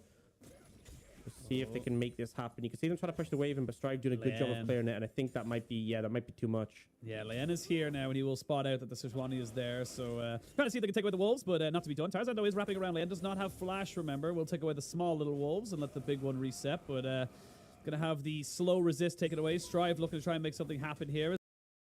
Leon does walk straight in. He will be stunned up for an absolute eternity, and he's dead. I don't know what you expected to happen there, Leon. You don't have a 2v2 that can face that.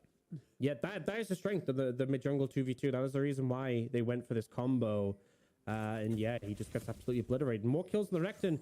When you're playing the Recton, you want to snowball, and he will be going this build that we've seen recently, which is like the Blade Rune King into Sunfire. We sometimes see Zora? Zora, he did not know that someone was there, and as the blast cone goes over, he has to flash back. Yeah.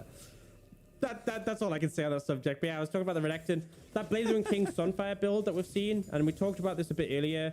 The Sunfire base damage has been nerfed, and the bonus health is being increased. One of the cool things with Renekton is your ult gives you bonus health. So the nerf didn't actually hit him as hard, because when you pop your Dominus, you're getting that extra health. And also, it synergizes super well because you get the AoE damage burn from Dominus. You get the AoE damage from the Sunfire as well. They also even gave the burn damage on Renekton an AD ratio. So it's actually pretty nasty. They're going to see if they can maybe go for a 2v2, but it's not a 2v2. It's a 3v2 as Tarzan's waiting off in the wings. They know that Leon's not here, and Zora walks forward confidently saying, look, we're going to try and make sure we get the combination of this. But now Tarzan going to look to try and get a good bubble, though, onto the Zeri, but the Yuumi is not affected, and the Yuumi will pick up the kill, and that's just really good play coming out from LNG. Much better start here in game 2.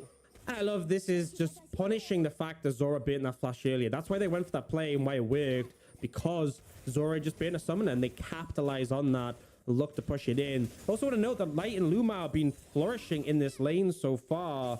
The Lucian Nami has burst, but they aren't finding windows to kill the LNG bot lane, and ultimately the Yuumi just means they out-sustain. Yeah, they haven't reset either yet, so it was a Doran's Blade and a long sword right there. As you can see there, they're just kind of keeping the constant. Nice pro view here of Tarzan. It kind of says, look, we know where they are, and we can just kind of go for the move. The exhaust is down, he's going to be slowed. Yep, and as soon as he connects the Q on, it's just like, yeah, that's it done. So nice execution. And we are approaching the time when Herald comes up, so that is probably going to be a bit of a priority. You can even see Lumau's actually attached to Tarzan, so they're making their way not necessarily over towards the top side of the map, but that should be the main priority. Dragon still a bit too tanky to take early. Yeah, still a bit too tanky, but you do have the Rift Herald, which is definitely an option available to you. I will say that the Cube is having the Cube. It's like that show on ITV, but it's probably from literally about 2% of our audience will know exactly what I'm talking about there. But yeah, we'll see now CLNG trying to move up towards that top side. Cube does get a reset in and has got the Merc Treads. Like you said, looking to try and invest in those early because those CC locks are going to be pretty damn big. As Strife might be a little bit careful. They do have Leon, though, with the Subjugate off the side. Tarzan, unfortunately for him, does not have the ultimates. That's a big tool not available here for LNG, and honestly, it feels like they're going to have to try and give up this Rift Herald. Yeah, I think just the fact that Leon has that makes such a big difference. It's so effective against the Sejuani as well. particularly when you have Aftershock and your passive gives you extra resist. So like if you press ult when those are up and available, then you steal the stats based on that level. So once they drop, once Aftershock goes off, once your passive drops, you're still stealing away a percentage of the original resistances, which means you just become paper. Now, LNG actually like this decision, so they don't opt to go over, even though Tarzan hits level 6, but they move to the bot side, they'll steal some camps, and look how many plates Light is getting now. And it's harder to make these trades now because they gave 200 local gold to the Herald, but you're still able to get a lot of money onto your 80 carry. That's 480 gold worth of plates onto Light. I'm not sure if he picked them all up then, but regardless, he's in a very good spot. Yeah, feeling very confident. Tarzan saying, look, maybe they're going to try and re-push this on the bot side so we can sneak ourselves down. Doesn't have flash this time around, but still has the ultimate, so going to be all on Zora. He doesn't have level 6 yet, though, either. So you're going to have a Yuumi with the final chapter, but no tidal wave available for Zora for disengage. And honestly, Tarzan just needs to Q in the ult. Oh, he tries to curve the bullet, but it might be good enough anyway because they're able to catch. Yeah, doesn't matter when you've got yourself the final chapter, and that's what I was talking about. You don't have the tidal wave for Zora. He didn't have flash again from the earlier exchange, so he's still going to go down. And you got to think, right? So Zora didn't see Tarzan when he was trying to like clear wards and took the blast cone, right? And lost his flash. And since then, he's died twice, specifically as a result. I'm not sure if we'd see nearly as much bot pressure if he'd still... Whoa, Strife! Just gets deleted. He just one-shot him. And then we're going to see Leyen maybe have the subjugate available to him. He does have Zora, though, in the back pocket, so enough to keep the rest of LNG at bay. But that's the power of the Renekton, and this is why we're seeing this pick kind of creep back up into the meta. If any region is going to play Renekton, it's going to be LPL. Bro, that's not balanced. I swear to God. Just walks up and says, yeah, you're dead. Like, I mean, fair enough, he has the Blade of the Rune King. That's a pretty big spike. But I want to watch this. So he has his Fury ready, obviously. Pops the ult halfway through after the stun. Obviously, procs Blade of the Rune King. Wow. And then, yeah, just decimates him. I don't know, man. I mean, he was ahead, right? He was ahead in gold. He has got that first item. There's a lot of reasons why that happened, but even so, that kind of caught me off guard. Yeah. This crocodile's getting scary. Yeah, he's definitely showing a lot more teeth than tears as LNG start to get themselves a bit of a gold lead. It's not even 2,000 just yet because you have some decent local scaling here available from the Rift Herald as such, but we will see some decent trade here for Cube. Actually, he goes full in on top of Panda C. Panda C doesn't really land that much, to be perfectly honest, and Cube is going to have to try and get out of this lane because honestly, I've seen this in a couple of different places. I've seen it in LEC, I've seen it in LCK, where the Jace has a fine lane.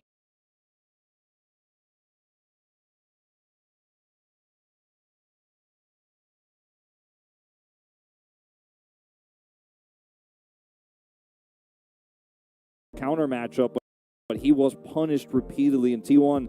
They took an inch, they turned it into a mile, they took a mile, and they took the next.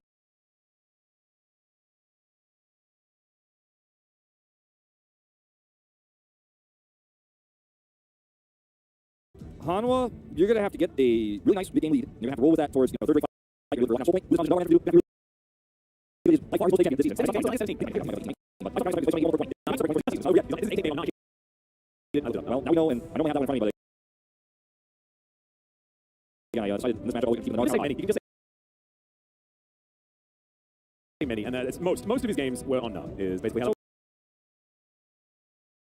it goes. He's a very good Gnar player is what I'm getting at, and we'll see if the management of that Gnar bar will be good enough to get those team fight wins around the mid game.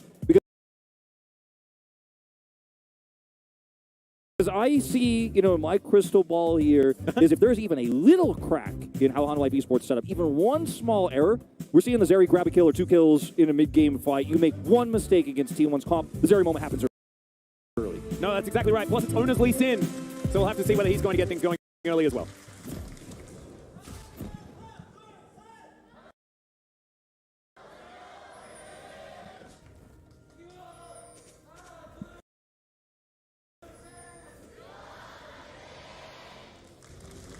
All right, here we are onto the Rift for game number 2. So, T1 did lock in Sejuani for Zeus, but to all of you who are saying, oh, put your best player on a tank, blah, blah, blah, remember, you can absolutely thrash this lane with the Sejuani. He has gone for the Ignite here as well, and so Dudu has to be very, very careful because we've seen solo kills, we've seen Nas fall extraordinarily far behind because of this piggy with a lady on her back. So yeah, it's more exciting, more interesting. It's than one it of could the be. it's one of the more fun matchups because the Gnar also has some power in this lane too, and can look for hyper procs and some aggressive trading, but you have to do it very carefully.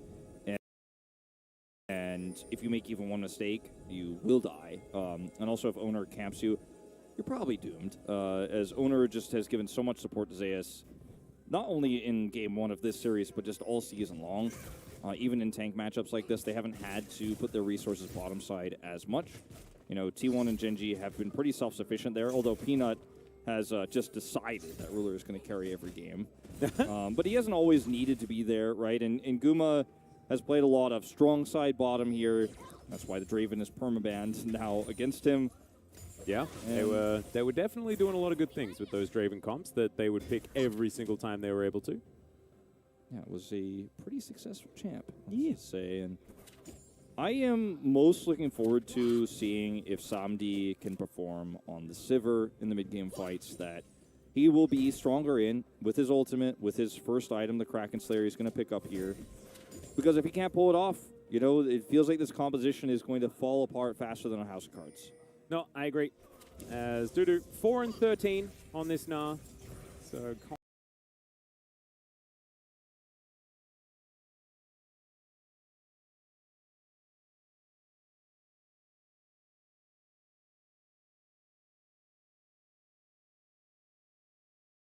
we need to go to a game number 3, and he needs to play Gnar again for that perfect synergy.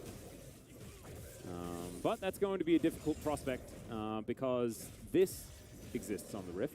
29 wins, 3 losses, 90.6% win rate, and that sample size is massive, ladies and gentlemen. 5.5 KDA. Owner's Lee Sin is on a complete other level. Like, I remember we've been gushing about like win rates for certain players. For example, I'll mention Deft because I feel like I have to every single day that I am here on the desk. But his Jinx win rate is something that we were going on about over and over again. And it hasn't been 90 for a long time. Owner is still sitting there with a 90-plus win rate on this Lee Sin. See, Lee Sin's on a bit of a loss streak. The reason why Owner hasn't been able to save that is because he keeps getting banned against him. He's just not allowed to play it usually. Well, here he is again. Extendo beam to come down. Samdi taking way too much damage. He's trying to spell shield incoming auto attacks, and it's not working out already. Flash and heal down for the Sivir. Yep, and that's going to be a Sivir who is pushed away from this lane, and that's going to be a Zeri. Karis. Plates. Also, Faker directionalizing. Directionalizing? Really, Atlas? His seismic shove to throw him through the rocks, which was very cool. Yeah. And directionalizing. What word was I looking for, Wolf? Angling, maybe? Yeah, I think angling's probably the word. Yeah, that's probably what I was going with. Like an actually real word. Directionalizing was very cool sounding, though. It did sound cool. When you just add ising to things, non-native English speakers just trust that it's true. Because that's what we do. We just eyes things in English. Yeah. We eyes things and we ish things. Yeah. And if you're learning something, then you just become an ologist of anything that you ever want. I'm a directionizing-ologist. Yeah, directionalizologist. Letition. Yes. Okay, back to the real gameplay at hand. Zeri doesn't grab a kill, but will grab a plate early on in this game, and that's speaking a lot. Now here comes the top side camp. There's no vision. He sneaks through here using a ward hop through the pit. Unfortunately, that minion trolls him, but the pathing was cool because he's able to safeguard ward hop through the Rift Herald pit there to find the angle and almost pulls it off. Ooh, Faker might be in a little bit of trouble here. On Fleet is rotating over. There's the flash forward. Karis is going to land the chains as well. Faker's going to flash. Seismic shove. Oh, he even avoids the chain lash as well. Fantastically well done. Seismic shove missed the mark. However, Faker with his flash is able to escape. Okay. Extendo beam blocked there, but yep. going to be spell shield down for a moment. And it is going to be on fleek looking for great control, knowing that owner was topside there. And I think this is actually a really nice call. Prio in mid to Karis right now on fleek, looks for a pick, and then just sets up this Drake very easy. Small lead here for Honda Life Esports in that regard. Obviously, the plate pick up their bottom side for Guma is arguably more significant than usually when we think about Zeri, but it does give Honda Life Esports the ability to force some mid-game team fights. Like, they want to be the ones getting Drake after Drake after Drake and forcing T1 to look for that soul point fight, that soul fight, before the Zeri gets 2 items, 3 items, and starts to actually become a big threat. Yep. Faker has played a bunch of the Taliyah over the years, as, of course, I don't even remember which year it was. Maybe it was 2017, 2018. Yeah. Still having a above 70% win rate when Taliyah was in meta in 2018 is an actual feat, because SKT was struggling at that time. Surprisingly enough, Zeus also struggling here, as Dudu's Gnar is working out. As I say that, misses the wallop, and Zeus is just going to collect this minion wave as it crashes into his turret, as On Fleek is clearing out his topside jump. Yeah, I don't know. I always just associate, when I think about old Taliyah mid, I just always think about Papa Smithy. Like, I can hear his voice explaining it in my head. Yep. I want to say 2018. I think, yeah, 2018, 2017, because I remember it was like the time of the BDD. Yeah. And so that makes me think of Longzhu, which makes me think of 2017. True, yeah. But all of the years are kind of slipping together, Wolf. I'm not going to lie. We've been here in Korea for 5 years' time. How long have you been in Korea? I've been here since 2011, so a very long time. That's 11 years. 11 years, yeah. Just at the end of May. Wow. 11 years for me. A long time. Yeah, exactly. Congratulations on your 11-year Thanks. anniversary. Well, 10 is way cooler, but, you know. Yeah, yeah. 11's all right. Yeah, well, I don't think we celebrated your 10-year anniversary of being in Korea last year, did we? No. Which is a little bit sad. I feel like we may have missed something there. Yeah, it's, you know, I mean, I kind of celebrated on my own. Is 12 years? Is 12 years a fun milestone? Maybe we could do next year instead. We go from 10 to 12. Yeah, yeah. Well, that's when you're you're officially double the amount of time that I've been in Korea, because that'll be my 6th-year anniversary at the end of March. Yeah, well, time is a 12-based system, and yeah, we're talking about years, and that's a unit of time. So yeah, yeah. There are a lot of reasons that we should do this. We should do it in April as well, because I arrived in March and you arrived in May, halfway between. Perfect. Beautiful. And also in April we have some time off. 12 a multiple of 4. Oh. Just incredible stuff. Look at us doing math on a broadcast like this, as Dudu and Zeus are just fighting one another. The reason why we're talking about this, guys, is because now the setup for the Rift Herald is complete, and now it's time to talk about the video game. As Zeus is going to rotate down, Extendo Beam, doing a fair bit of damage here to Karis, who does have a Dragon Rage kick. Dudu with a great Naba, finds Gnar to 1. Everybody else is able to flash themselves out of the way, and Owner's going to pick up first blood onto the enemy jungler. Now T1 are turning. They're looking for Dudu to get the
quite pinned down, and you know, her real value has just been in her ability to set up fights and her just sustained damage later on in the game. She's just a battle mage. Her threaded volleys just do such insane amounts of damage, especially into a fairly melee-heavy composition like Hololives is looking to be when the Gnar has Mega Gnar and they're looking for engages. Yeah, you can catch somebody who engages, you can do tons of damage to them. It's kind of insane.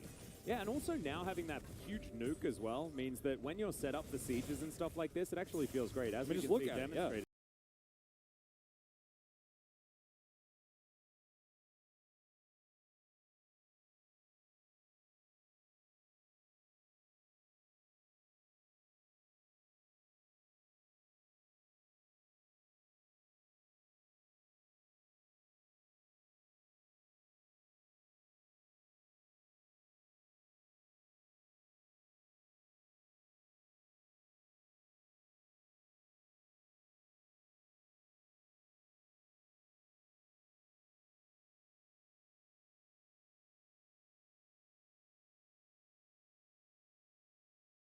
Take any crockery from the bot lane turret.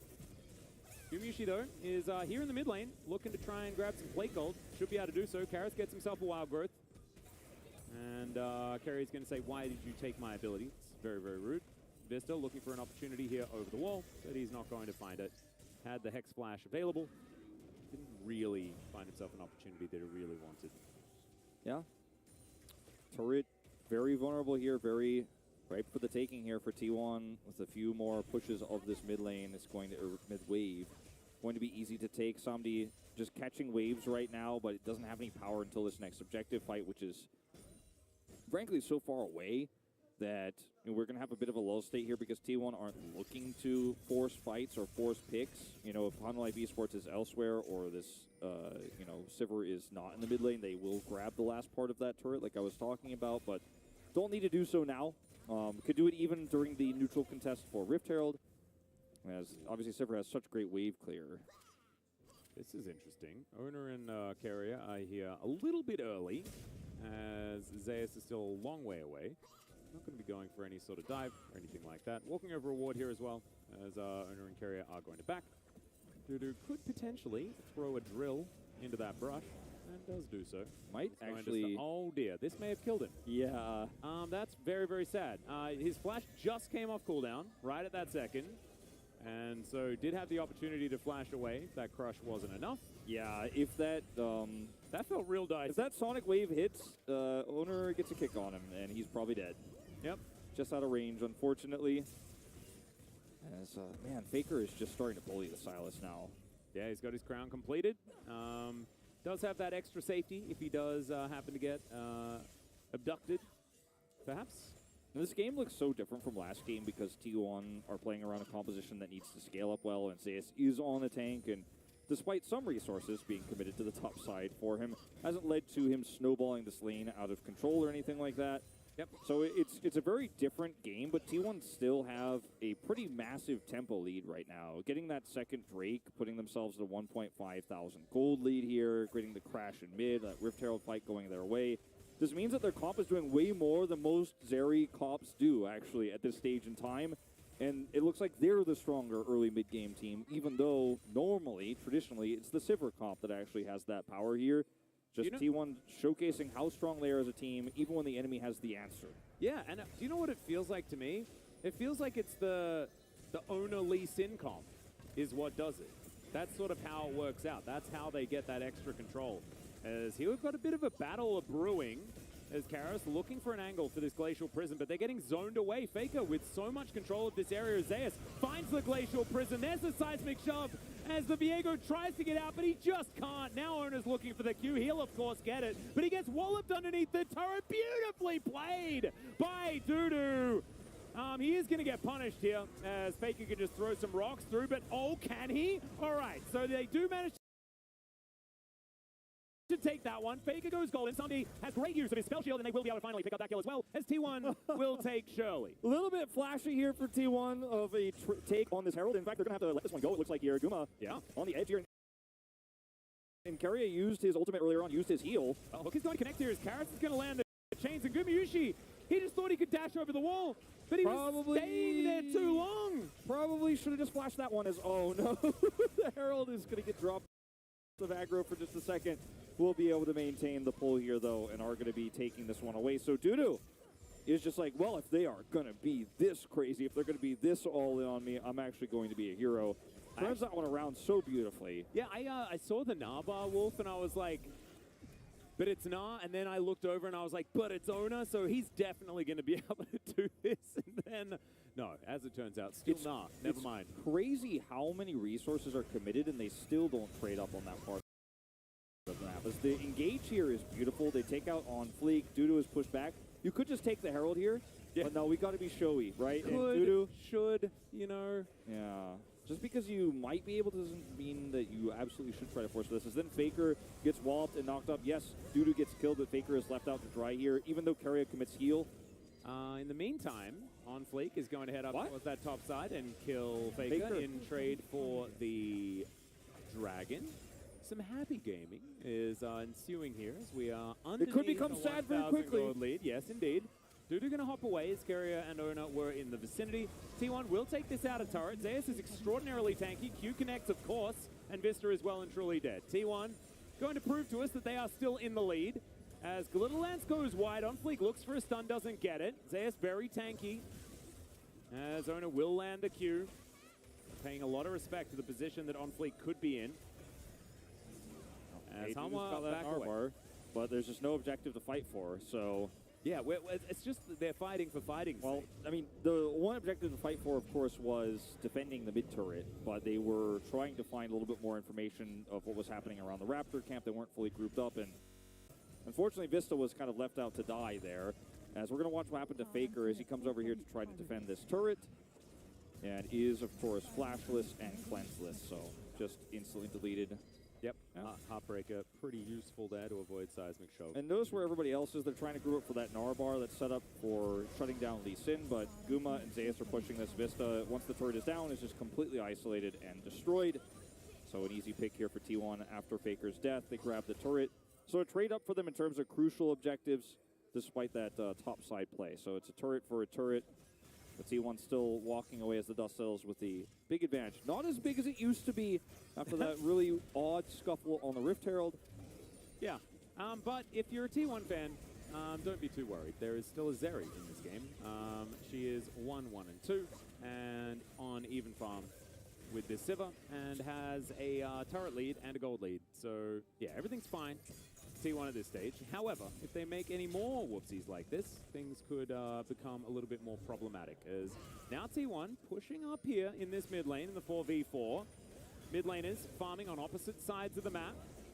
Faker, no teleport available, of course, has elected for the Ghost, but Karras has his on cooldown. He will take this out of turret, and Faker's looking for his. Q connects here onto Dudu, who's just throwing drills around, and now Zeus is sort of alone underneath this one. There is a Nah into the wall. Ona is going to turn up. On Fleek has to get himself out of here. The Ignite's still ticking down as Ona finds yet another one. Safeguard to find Sam-D, and they are tidying everyone up. Ona is too good, Wolf. He's too good at least in. He's just too good. Now, he did set the chains in motion for that disaster that happened on the top side. But you know what? He's just going to make up for it. Everything before that moment was amazing, and everything after that moment so far has been amazing. And that's going to be a successful defense of a turret and a Baron take on spawn here for T1. 3 members of Honda Life Esports still in the death chamber as this Baron goes down. And T1 just will be able to set up successful defenses of objectives. You see what happened with the Nautilus or Vista and the rest of his team are not on the same page on the defense. Look at how well set up T1 is here to actually use the last 5% of this turret's health to force a successful team fight here. On Fleek's got the Ignite ticking against him. Owner plays this perfectly, takes him out, and Sam-D with the help of Faker, of course, to get the slow here onto Vista. 3 kills, Baron, and this game is now wide open for T1. Third item for Zeri on the horizon here. Yeah.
And man, suddenly this game just feels unwinnable for Honor Life Esports after what was the most hopeful moment of them just moments ago. And maybe, just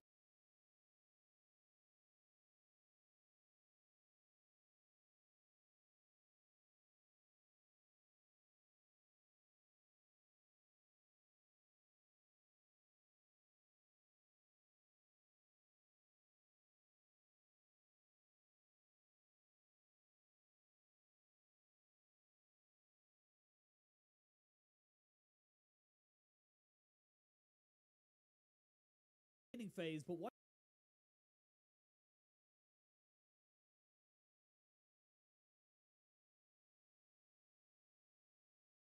If it dashes in, just threat of the feathers, right? You can be locked down by the Rakan, feathers can come in, you're stunned, you're dead. It's also very good into the rest of LNG's composition, right? The Renekton, the Vi, if this Galio comes through. But the lane can be a bit painful because Rakan isn't the most threatening support. Like, early levels, if Lucian goes heavily in and, like, you try and W him, they can just flash it and you're probably dead. So, a weekend bot lane for RA, but it should scale up nicely. And LNG lock in the Galio mid, so something we've seen quite... LNG is more extreme, but RA definitely meant to well. For sure, I feel like both these sides really... Honestly, you see the series alone are so dependent on early momentum, early moves, get themselves into a position. Both teams fighting worse skills and bigger, better things. It feels like the same different land. Obviously, we saw this IG earlier on last week. This is going to be like, right, should we put it in? So far, so good. He's going to have a pretty decent but he needs to keep pushing that kind of points and stuff to try and make sure he's getting the best out of it. I was going to say, dude, I think this game is going to be such a absolute fiesta. I'm just seeing it right. Like, the champs in this game, everyone's going to be out for blood. Like, you know when people talk about the LPL, and, you know, it's honestly true, especially with the durability changes, like, LPL is a fast-paced region. But, you know, everyone talks about, like, the LPL, just bloodthirsty gameplay. I'm hoping, but I'm really expecting this to be one of those. This to be just absolute, from minute 1 until, like, 30 minutes when someone stands triumphant, absolute scenes, fighting, non-stop action. Yeah, this feels like the two teams are going to be able to kind of send us to it, but whoever gets the momentum is going to have the advantage as we jump in for our final game of the day, and already looking to be a bit more aggressive and get some early information out of LNG. Yeah, so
Light. He does have a dash away, and this is the problem with Zora. You go in at level 2, you don't have a way of getting out as level 2, and that means that you're going to be in a much, much worse position. Lian is down here, but he does not have smite, so he's going to need the help of his mid laner, but looks like it might be a bit of a 2v2. There's no blue buff here on Lian, so they know that his top side has not been taken yet.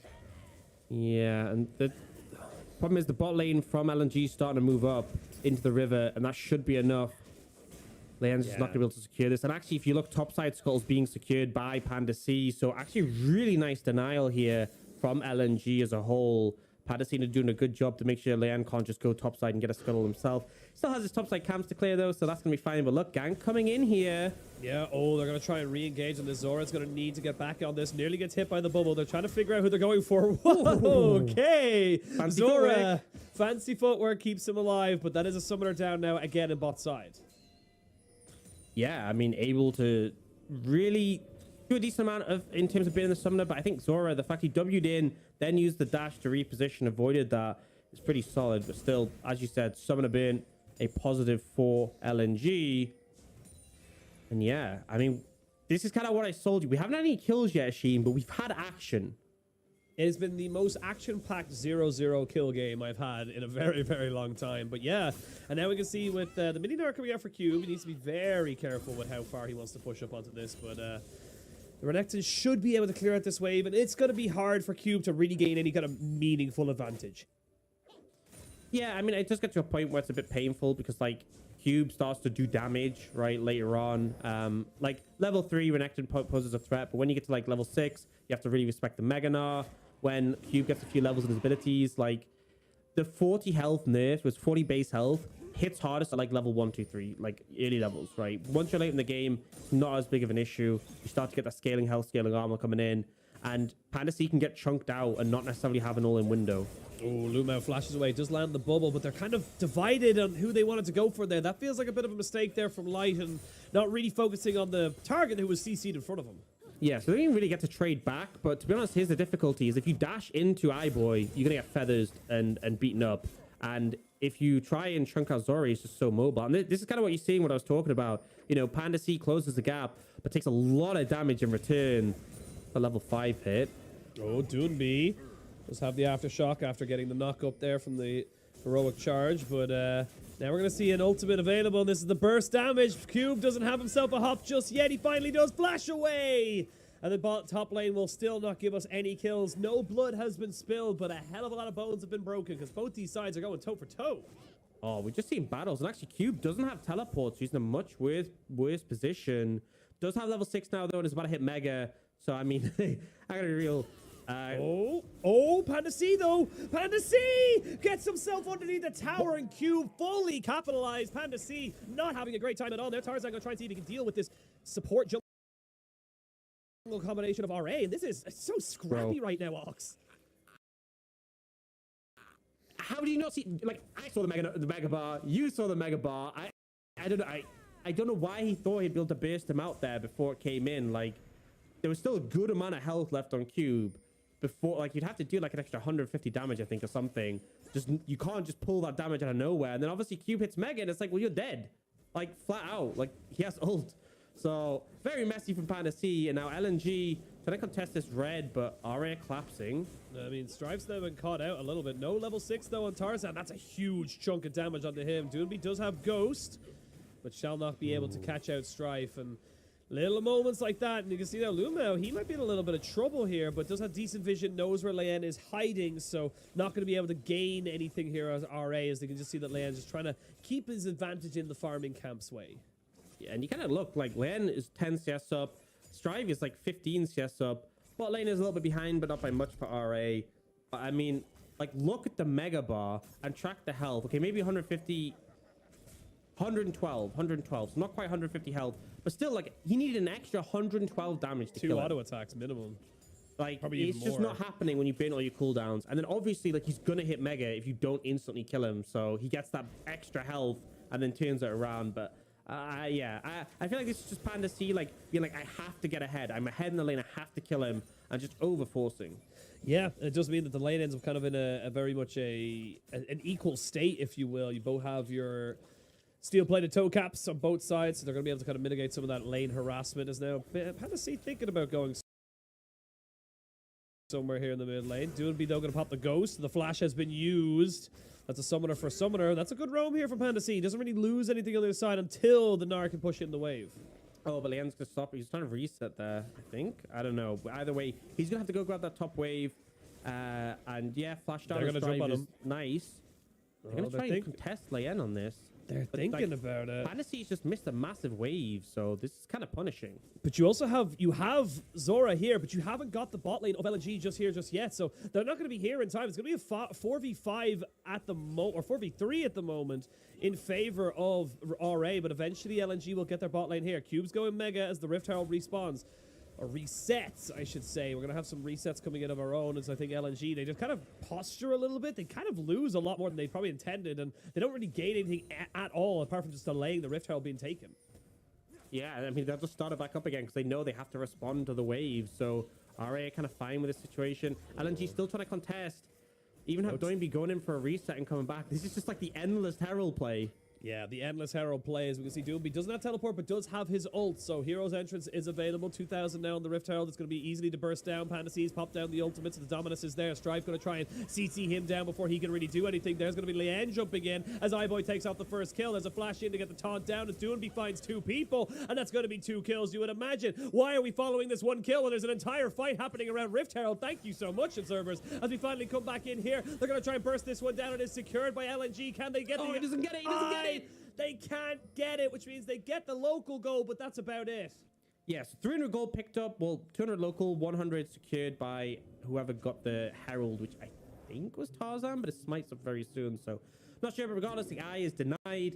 And yeah, a very sporadic fight. Panda C goes down so quickly. Kind of a mistake from him, going for the solo flank here, and they instantly turn. I will say, though, this combo that comes in onto Leanne, yeah, kind of painful. Doesn't end up taking him out immediately, but so much damage, and Doinby with the follow-up there. Yeah, really well played by that side of LNG, but Panda C a bit of an unfortunate one.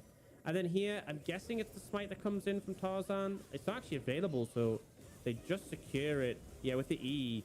But then Lumao tries to go for it. I mean, he didn't have flash, so he was dead anyway. You might as well. Yeah, absolutely. I think it's always a fun thing when you see the Nami or the support try to go for it. You just salute at them. It's just we see your efforts and we appreciate you for trying. But that's gonna be local gold, but nothing else here for LNG, as we can have RA getting a little bit of an early start right now. And honestly, I gotta give props, big props to Strive, who's honestly been looking great so far in this game, and just chunking out Panda C, getting him CC down. So even though he popped the Dominus, he just got deleted from the map before he had any relevance in that fight, and that could have made that fight very, very different. But now the Dragon has been started. I don't know if you want to go for this one just yet, though, on the side of RA, because you've not got yourself a position in mid. They want to fight non-stop. They'll go for everything, right? There is no hesitation in this game, Ashin. And it looks like LNG is going to try and contest. Doinby doesn't have his ult yet, though, so he needs to make his way down. Oh, Lumao. Oh, Lumao, though, he may have said got caught out, but he did pop the blast cone, so got a little bit of a scary moment. I don't know what's going on right now. Tarzan now putting himself behind the pit as Panda C's made himself aware that he is around this bot's side. Cube has not got Mega anytime soon, so it looks like it's just going to be LNG getting themselves a dragon, but it resets. Never mind. We're going to go back into this one as a 5v5 is sure to ensue. It is 12 minutes into the game, Ox! It's what I was hoping for. It's what I expected. And it is just a non-stop fiesta. LNG trying to posture, but they have to care for the poke. But they are trying to push in. Leon should be able to secure this. You've got Ghost, though, on Doonby. So do they look to try and find someone on the back of this one? Not quite sure if they really feel confident. No, they back themselves away. Everyone take a breath. Deep breath in. It was the comps that came in. Just, oh, man, as well. I just knew this game was going to deliver, right? Banger. Oh my god, man. Such a chaotic game, I will say. And RA are getting the edges, right? They are 1,500 in the lead. They got that Mountain Dragon, 9% extra armor and MR. I'm going to keep reminding you every single time he gets taken, because, that's my thing. Next one's going to be a Cloud, but looking towards that second Herald is something to play for. Yeah, just so you know, everyone watching, if you ever need to know the percentages of a single dragon, just DM Ox on Twitter. He'll be able to tell you straight away. Yeah, don't go to the wiki. No. Don't go to the wiki. Don't go to the patch notes. DM Ox straight away. He will tell you immediately what percentage of benefit you get from each dragon. But Panda C.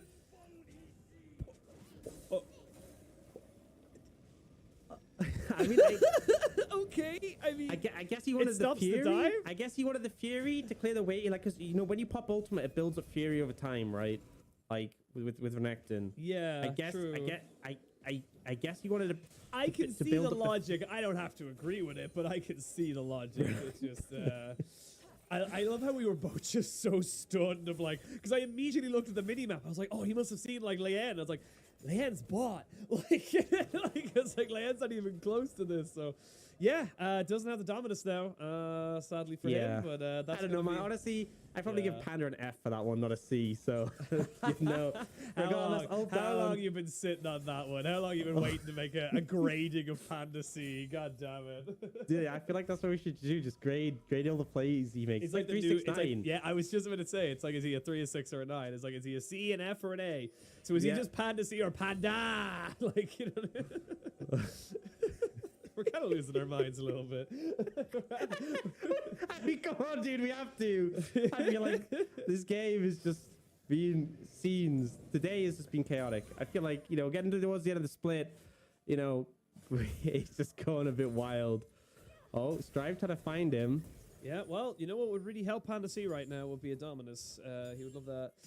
Love to have that available to him if he was about to get bursted out, which he might, because a double distortion means that you can pull in the back of that, or sorry, pull up the distance in the back of that fight so damn quickly. And with the Luden's Tempest available for Strife as well, so difficult to really deal with this. And honestly, this is the trade-off. You know, we saw how good a Renekton can be when it gets ahead. We also get to see how bad it can look when it goes behind. Yeah. Also, what's he building first item? Oh, he's going for Gore Drinker. Okay, interesting. He's not going the blade build. He's going Gore Yeah, Drinker. sorry, I got very confused there for a second. I thought he was going towards, like, I don't know, like a combination of Death Dance and Anathemas or something like that. So my brain is just completely fried. They keep changing the build paths, man. Yeah, because it used to be Phage, right? Now it's Coldfields as well. Oh. Yeah. Well, we're seeing now Panda C now being just bullied by everyone. Everyone's just kind of taking a turn as they kind of That's pretty good. That little dodge there. Panda B, maybe. Yeah. Panda D for dodge, but finally has the dominance. This time around, I understand it to clear out the wave and also to stop the dive, but the quickness comes in, the knock up, the burst is still very, very good here, and they're going to be able to try and burst him all the way down. Leanne should just be able to stay alive, and he will do just that. So Panda C tries his very best. I think we'll keep him at a C for the moment. Yeah, clears the wave out, does go down, at least makes it a little bit difficult for RA. I think that is an accurate Panda C, right? I wish we had access to the players to be able to ask them. We're like, you know, do you know what we say about you during cast? Do you know what we talk about? Like, bro, what do you mean? I did have the only player interaction I've had is when Gala reached out to our producers after the 2021 finals when I had my Gala call. He said he liked the call, and I was like, that's all I wanted. That's all I wanted in this life was just to have Gala be like, good job. And I was like, there we go, did it. That's the only time I've ever actually interacted, had any kind of sort of interaction with a player. So, but it was quite wholesome. It was nice. Yeah. Whereas me, you know, I regularly hang out with Rookie and the Shy. You know. Oh, yeah, that goes without saying. That goes without saying. Like, you know.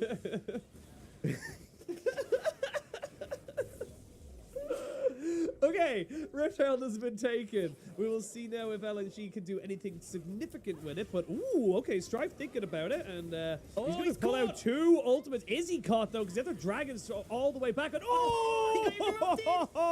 Interrupted. That's going to be a nice assault on the top lane for LNG. And they used a lot, but they got their man. Yeah, I mean, they managed to pin him down. Even with all the mobility that Strive has, it just wasn't enough to get away. Kind of the reason this Vi, I expected, came in, that lockdown on these slippery targets, well, it just works. Yeah, and now, with the Herald top, they will be able to pick up that first tower off the game. It's traded for Dragon, though, so RA get that one. It's going to be an Infernal Soul. Honestly, pretty good here for RA. The extra burst from those Nidalee Spears from LeBlanc, quite nice.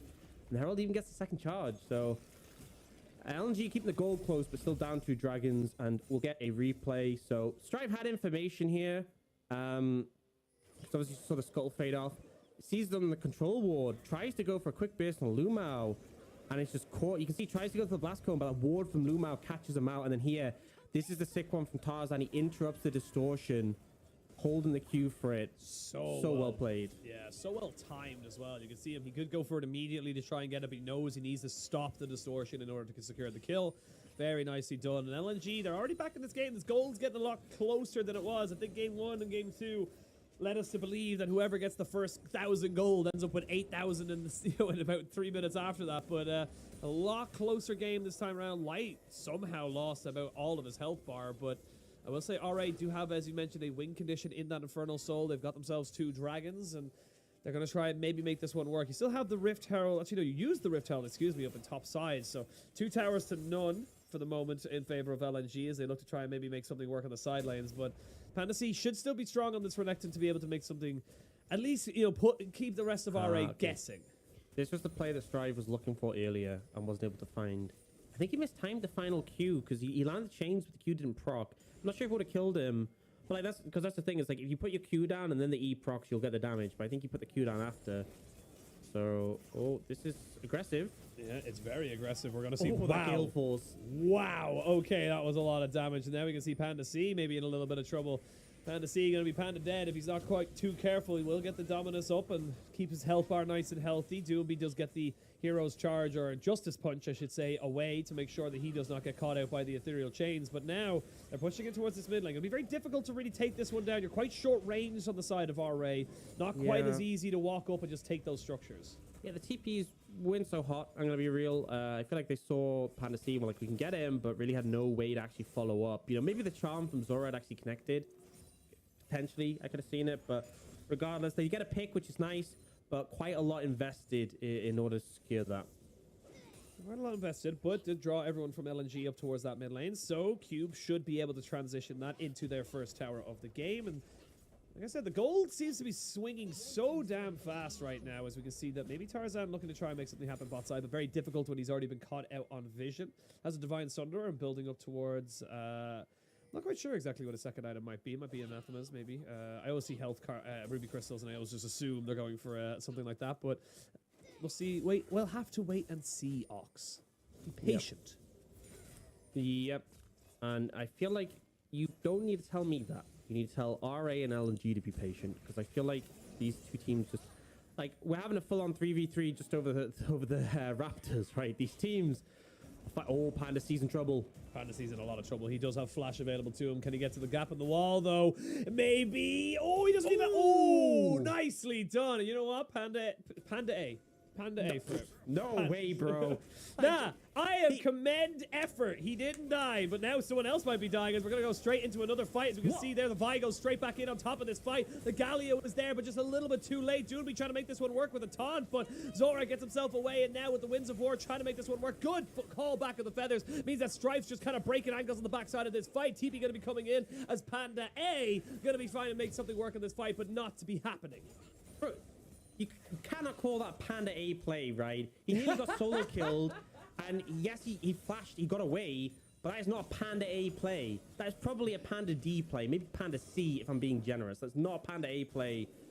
Miss me with this. And then, I hope this is a replay of the, what? Tarzan, I think he flashed over the wall and then R back in. Yeah. Like, watch, you like, did he like R flash? So, Yeah, it was like, I'm leaving. Never mind. I'm going straight back in. But yeah, that was an interesting setup there from Tarzan, as we can see that they almost catch out the recall from I don't even know what to say. It's just so necessary. Look, okay, I'm gonna be real with people watching. We had a discussion. We said, look, Malden is all fine and well and dandy, but we don't need to be Malden all the time. It can get a bit old, of course. You know, we don't all have to be doing it. Sometimes, though, every now and again, it does end up getting some weird and funky interactions. Honestly, dude, I just find this hilarious. So, like, you know, I'm enjoying this. Even though it doesn't sound like I am. There's a certain charm to this sort of gameplay. Now, already going to secure the third dragon. And then you're trying to posture for this tier 1 mid, but Strive's going. Strive is going. Panda C is going to have to pop the Dominus just to keep himself alive. He is just as useless as everyone on Reddit thinks Renekton is. As right now, you can see the Culling coming out, doing some decent damage, and Zora is dead. That's going to be a shutdown going over to the side of the Lucian as Light finally gets himself relevant in this game. This game is not quite over just yet. Despite 3 dragons over the side of RA, some very good stats coming over to them. LNG, they still have options available to them. I refuse to believe this game will ever be over. These teams are going to just fight it out constantly until the Nexus explodes. It's the he's found him. He's found Leyen. He's going to try and get him away from the blast cone, though. And that's exactly what they're going to do. Doonby gets himself in there with the aftershock. He will take no damage. Tarzan does it again. I thought it was a little bit in, but I completely forgot about the hero's entrance. Yeah, I mean, this is what he's trying to do before. It wasn't as cool this time because he didn't do the off flash, but he still managed. Yeah. Oh, look what Leanne just bought. Did you see that? He just bought his Zhonya's. You know what, guys? I think I need to get this item. On this. He's been building this item for a while, and I just find the timing hilarious. So that play happens, and he's like, oh, well, I have a Zhonya's now. Don't you dare try that again. Strive knows there is a tower here, but Doonby should just be fine. Again, he's a Galio, he's a taunt, he's an aftershock. No real chance of killing him off there. But yeah, I think the next big fight is going to happen probably in the next 30 seconds. But where it should be happening is going to be in 3 minutes 30 seconds. As this mid lane turret has still yet to go down. Yeah, I mean, both teams have been doing a solid job of just grouping mid to defend this. Now, I did say 30 seconds. I did say 30 seconds. You can't kill Doinby. Don't even they try. Don't care. They don't care, though. They're going to get them into a false sense of security because they're just going to say, cool, now they might be able to kill Doinby as 5 people are going to be here, and they're going to try and move this on top of him, but he does have a stopwatch, and the rest of the team are going to be helping him out, but yeah. Okay. Sorry, I'm getting excited. I'm getting excited. No, I'm not saying I'm getting you. I was just like, all that lead up, and then we just get, okay, mid stopwatch, cool. Yeah, they can't kill him, and we just go back to the teams once again, trying to set up these fights absolutely non-stop. Oh, man. It's just getting so close. It's times like this that I wish oh, Leyen might have to use that newly bought Zhonya's. Not quite able to bring him low enough to kill range, but LNG now with this power spike. Lights almost got himself to 3 items. A 3-item Lucian is significant and is very scary. Yeah, I mean, starting to get a decent amount of damage, but even then, I feel like iBoy, you know, as we start to lead later and later in this game, there is some scaling picks. Like, as much as Lucian isn't the best scaling AD carry, he's still an AD carry, he's still going to pump out damage. iBoy is becoming a bit of a threat. Cube is becoming problematic, so have to be a little bit wary. I do give RA the edge as this one goes later on. And now, this could be it, Sheen. The mid-tier 1. It's on its last legs. I don't know. This might be like the Imperial Mandate from last game, but no, it should be an easy one to kind of secure. But we're going to see the Galio ultimate come in anyway. Stripes goes to try and run away. There's going to be the taunt down, and that is Cube dead. Cube not able to have any kind of impact, but it did cost his life, but they did finally get that tier 1 in mid. So positives for RA, but it's costing them a bit of gold just to get a gold. Yeah, I mean, the thing is with the mid-tier 1, it's not really about the gold. It's more about, like, opening up the map so you can be a bit more aggressive. It's actually really important they got it. Cube dying, not ideal, but at the end of the day, Dragon's up in a minute 30. He's going to be up in time. He's going to have TP as well, so not the biggest deal, I'd say. The only problem is now, like, I feel like LNG, if they start to get these big spikes going in the next fight, I think Light's going to have his IE soon. That's a little bit scary. Yeah. That's where I'm thinking. You're going to have Light recalling right now, pick up his IE, minute until Dragon spawns now. We're going to have a scrappy fight. But Ox, how do these teams want to set up? How do they want to make sure they are in the best possible position they can be in order to take this fight? Yeah, so basically LNG want to do that combo we've seen from Tarzan. Not the R-Flash one. I don't want to see that again. I do. Yeah, it was hilarious. But we want to see them get onto someone like Strive maybe. Leanne now has a stopwatch, so it's a bit harder. But basically like a setup, a pick to start the fight, right? And then have Doinby come down on top of it, and they just start the fight in that manner. They get up close to them. Whereas RA, they kind of want to play a bit more for poke. Initially, they want to try and get some damage off with the Lily Spears with a LeBlanc. And then ideally is, you know, if LNG try and engage, LNG maybe don't find the perfect engage, and things like the Zaya, the Rakan can really flourish. But you can see now, they have control of the area. They're starting to throw out that poke and try and get some damage down. Cube building up towards his Mega Gnar right now, and it's RA on the position. They have the power. They have 3 dragons. Even if they weren't in a good position here, Panda C half his health bar gone already. He needs to get onto the backside. That's basically what he needs to do. Tarzan just getting poked out by Strive. This poke composition, it feels like it's one of them, because with the feathers being thrown out, with the LeBlanc dashing in and out, you're able to do so much damage. Now, you're kind of fish in a barrel. They've started up the dragon. Strive is off on the side, though. Panda C pops a Dominus just to keep himself healthy. You can see Tarzan looking to see if he can maybe jump in on top of this one here. No one's deterring him just yet. Finally, they go in. They're going to get the smite down, and eventually, it's going to be secured. That's going to be the soul down for RA as the fight can really start to happen right now. iBoy's been jumped on by Panda C as he tries to take him out of this fight, but it's top laner for top laner. But LNG, they don't have the health bars, and Strife, he's hunting for blood. He knows he can go flash in with the distortion, and that's a dead fish. Now we're going to see Strife go back in because he had himself another opportunity, but now Light trying to see if he can make this one work. He gets the kill on the Strife, but he eventually falls down. Doonby going to land the taunt to try and give his jungler a little bit of space and will eventually flash away. Lian still hunting, but Lian will not find anything else. Oh, Lian manages to secure the dragon. That's huge. Even though they won the fight as well, I think securing the soul was probably the biggest thing there. But they get the follow-up fight as well. Strive popping off the LeBlanc, and the cleanup is there. And now 3k gold lead and that infernal soul. Remember, all those dragons have been buffed. It's 9% armor NMR, 7% out of combat movement speed, slow resist. But it's the infernal dragons, 12% 80 in AP. Really going to pay off later in the game. And Pandas, he sees him, but don't know if he wants to go for this one just yet. Man, Zora the not going to go for it. confidence from iBoy. That is such a flex, man. Just like, yeah, you try it. Okay, Go we're going to for replay. it. So just to preset this, Panda C and Tarzan already chunked out, already poked down. Perfect setup from RA to already get that damage in. And then Tarzan goes in, but Cube goes interruption, tries to burst him down. And then obviously we see the smite come in, but stopwatch from Tarzan means he can't actually finish off the Baron, was Lian can. And then RA to already get that damage in. And then Tarzan goes in, but Cube goes interruption, tries to burst him down. And then obviously we see the smite come in, but stopwatch from Tarzan means he can't actually finish off the Baron, was Lian can. And this extended fight is so messy. We see Panda C looking for iBoy, gets very close, but the Peel squad come in to help. And then LNG like, look, we didn't get the dragon, we just have to leave. But Strive finds this really nice kill. You can see Doinby go for the taunt, like that could have caught him out, but the flash at the right time. And this ensuing fight, Light tries to go aggro, but picks the wrong target. He does Strive in the end, realizes his mistake, but costs his life. And then we see the follow-up, not able to get any more kills, but still really good setup from the fight for RA, and they secure the soul, which is, you know, there for the rest of the game. Yep, permanent buff right now. Strive's going to be able to keep doing this. Keep popping in, getting a bit of damage, popping back out, get the reset on the passive from the Infernal Soul, and just keep being an absolute nuisance. Lumao, ooh, right side stuff there. But yeah, this is getting tough. You now have 3 items onto your AD carry. You're getting up to a 3rd item here onto Gnar, and Tarzan, that's onto the support. And even then, culling doesn't do anything. Yeah, it's just not doing quite enough damage at this point. I mean, Light is strong, don't get me wrong, but kind of needs low doms to cut through the tankier targets. But yeah, I feel like, you know, despite the fact there's a big lead for RA, this game isn't over. There's a lot of squishy targets on the side of RA. Oh, and wow. LNG have like a point-and-click combo that can just decimate.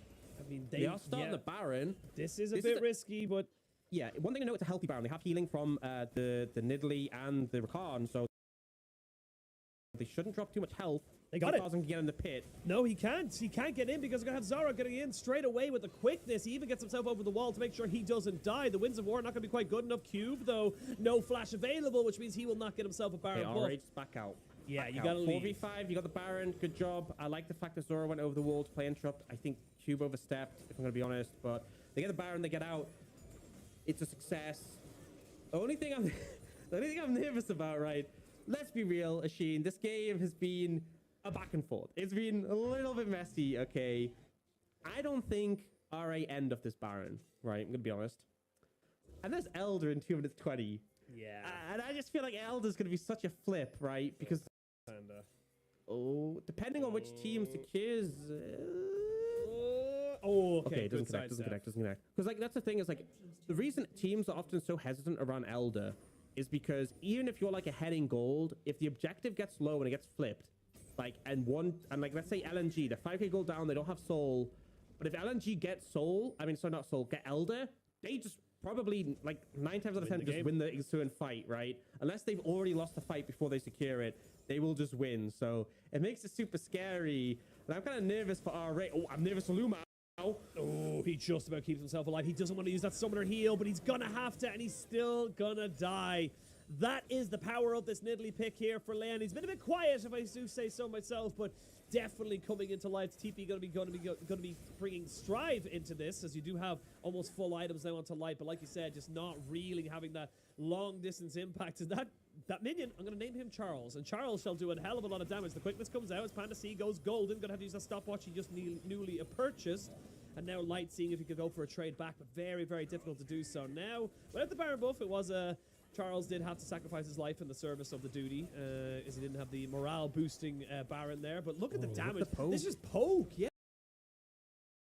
Really hard to threaten iBoy because he's playing this Zaya. It's worked out so well into all LNG's comp because, like, realistically at this point, you can't jump on Leon because he has Zhonya's. You can't jump on an iBoy because he has ultimate. Strive, you can, but he's so mobile. Often you might end up in a position you don't want to be. Cube's a tank, Zora's super mobile.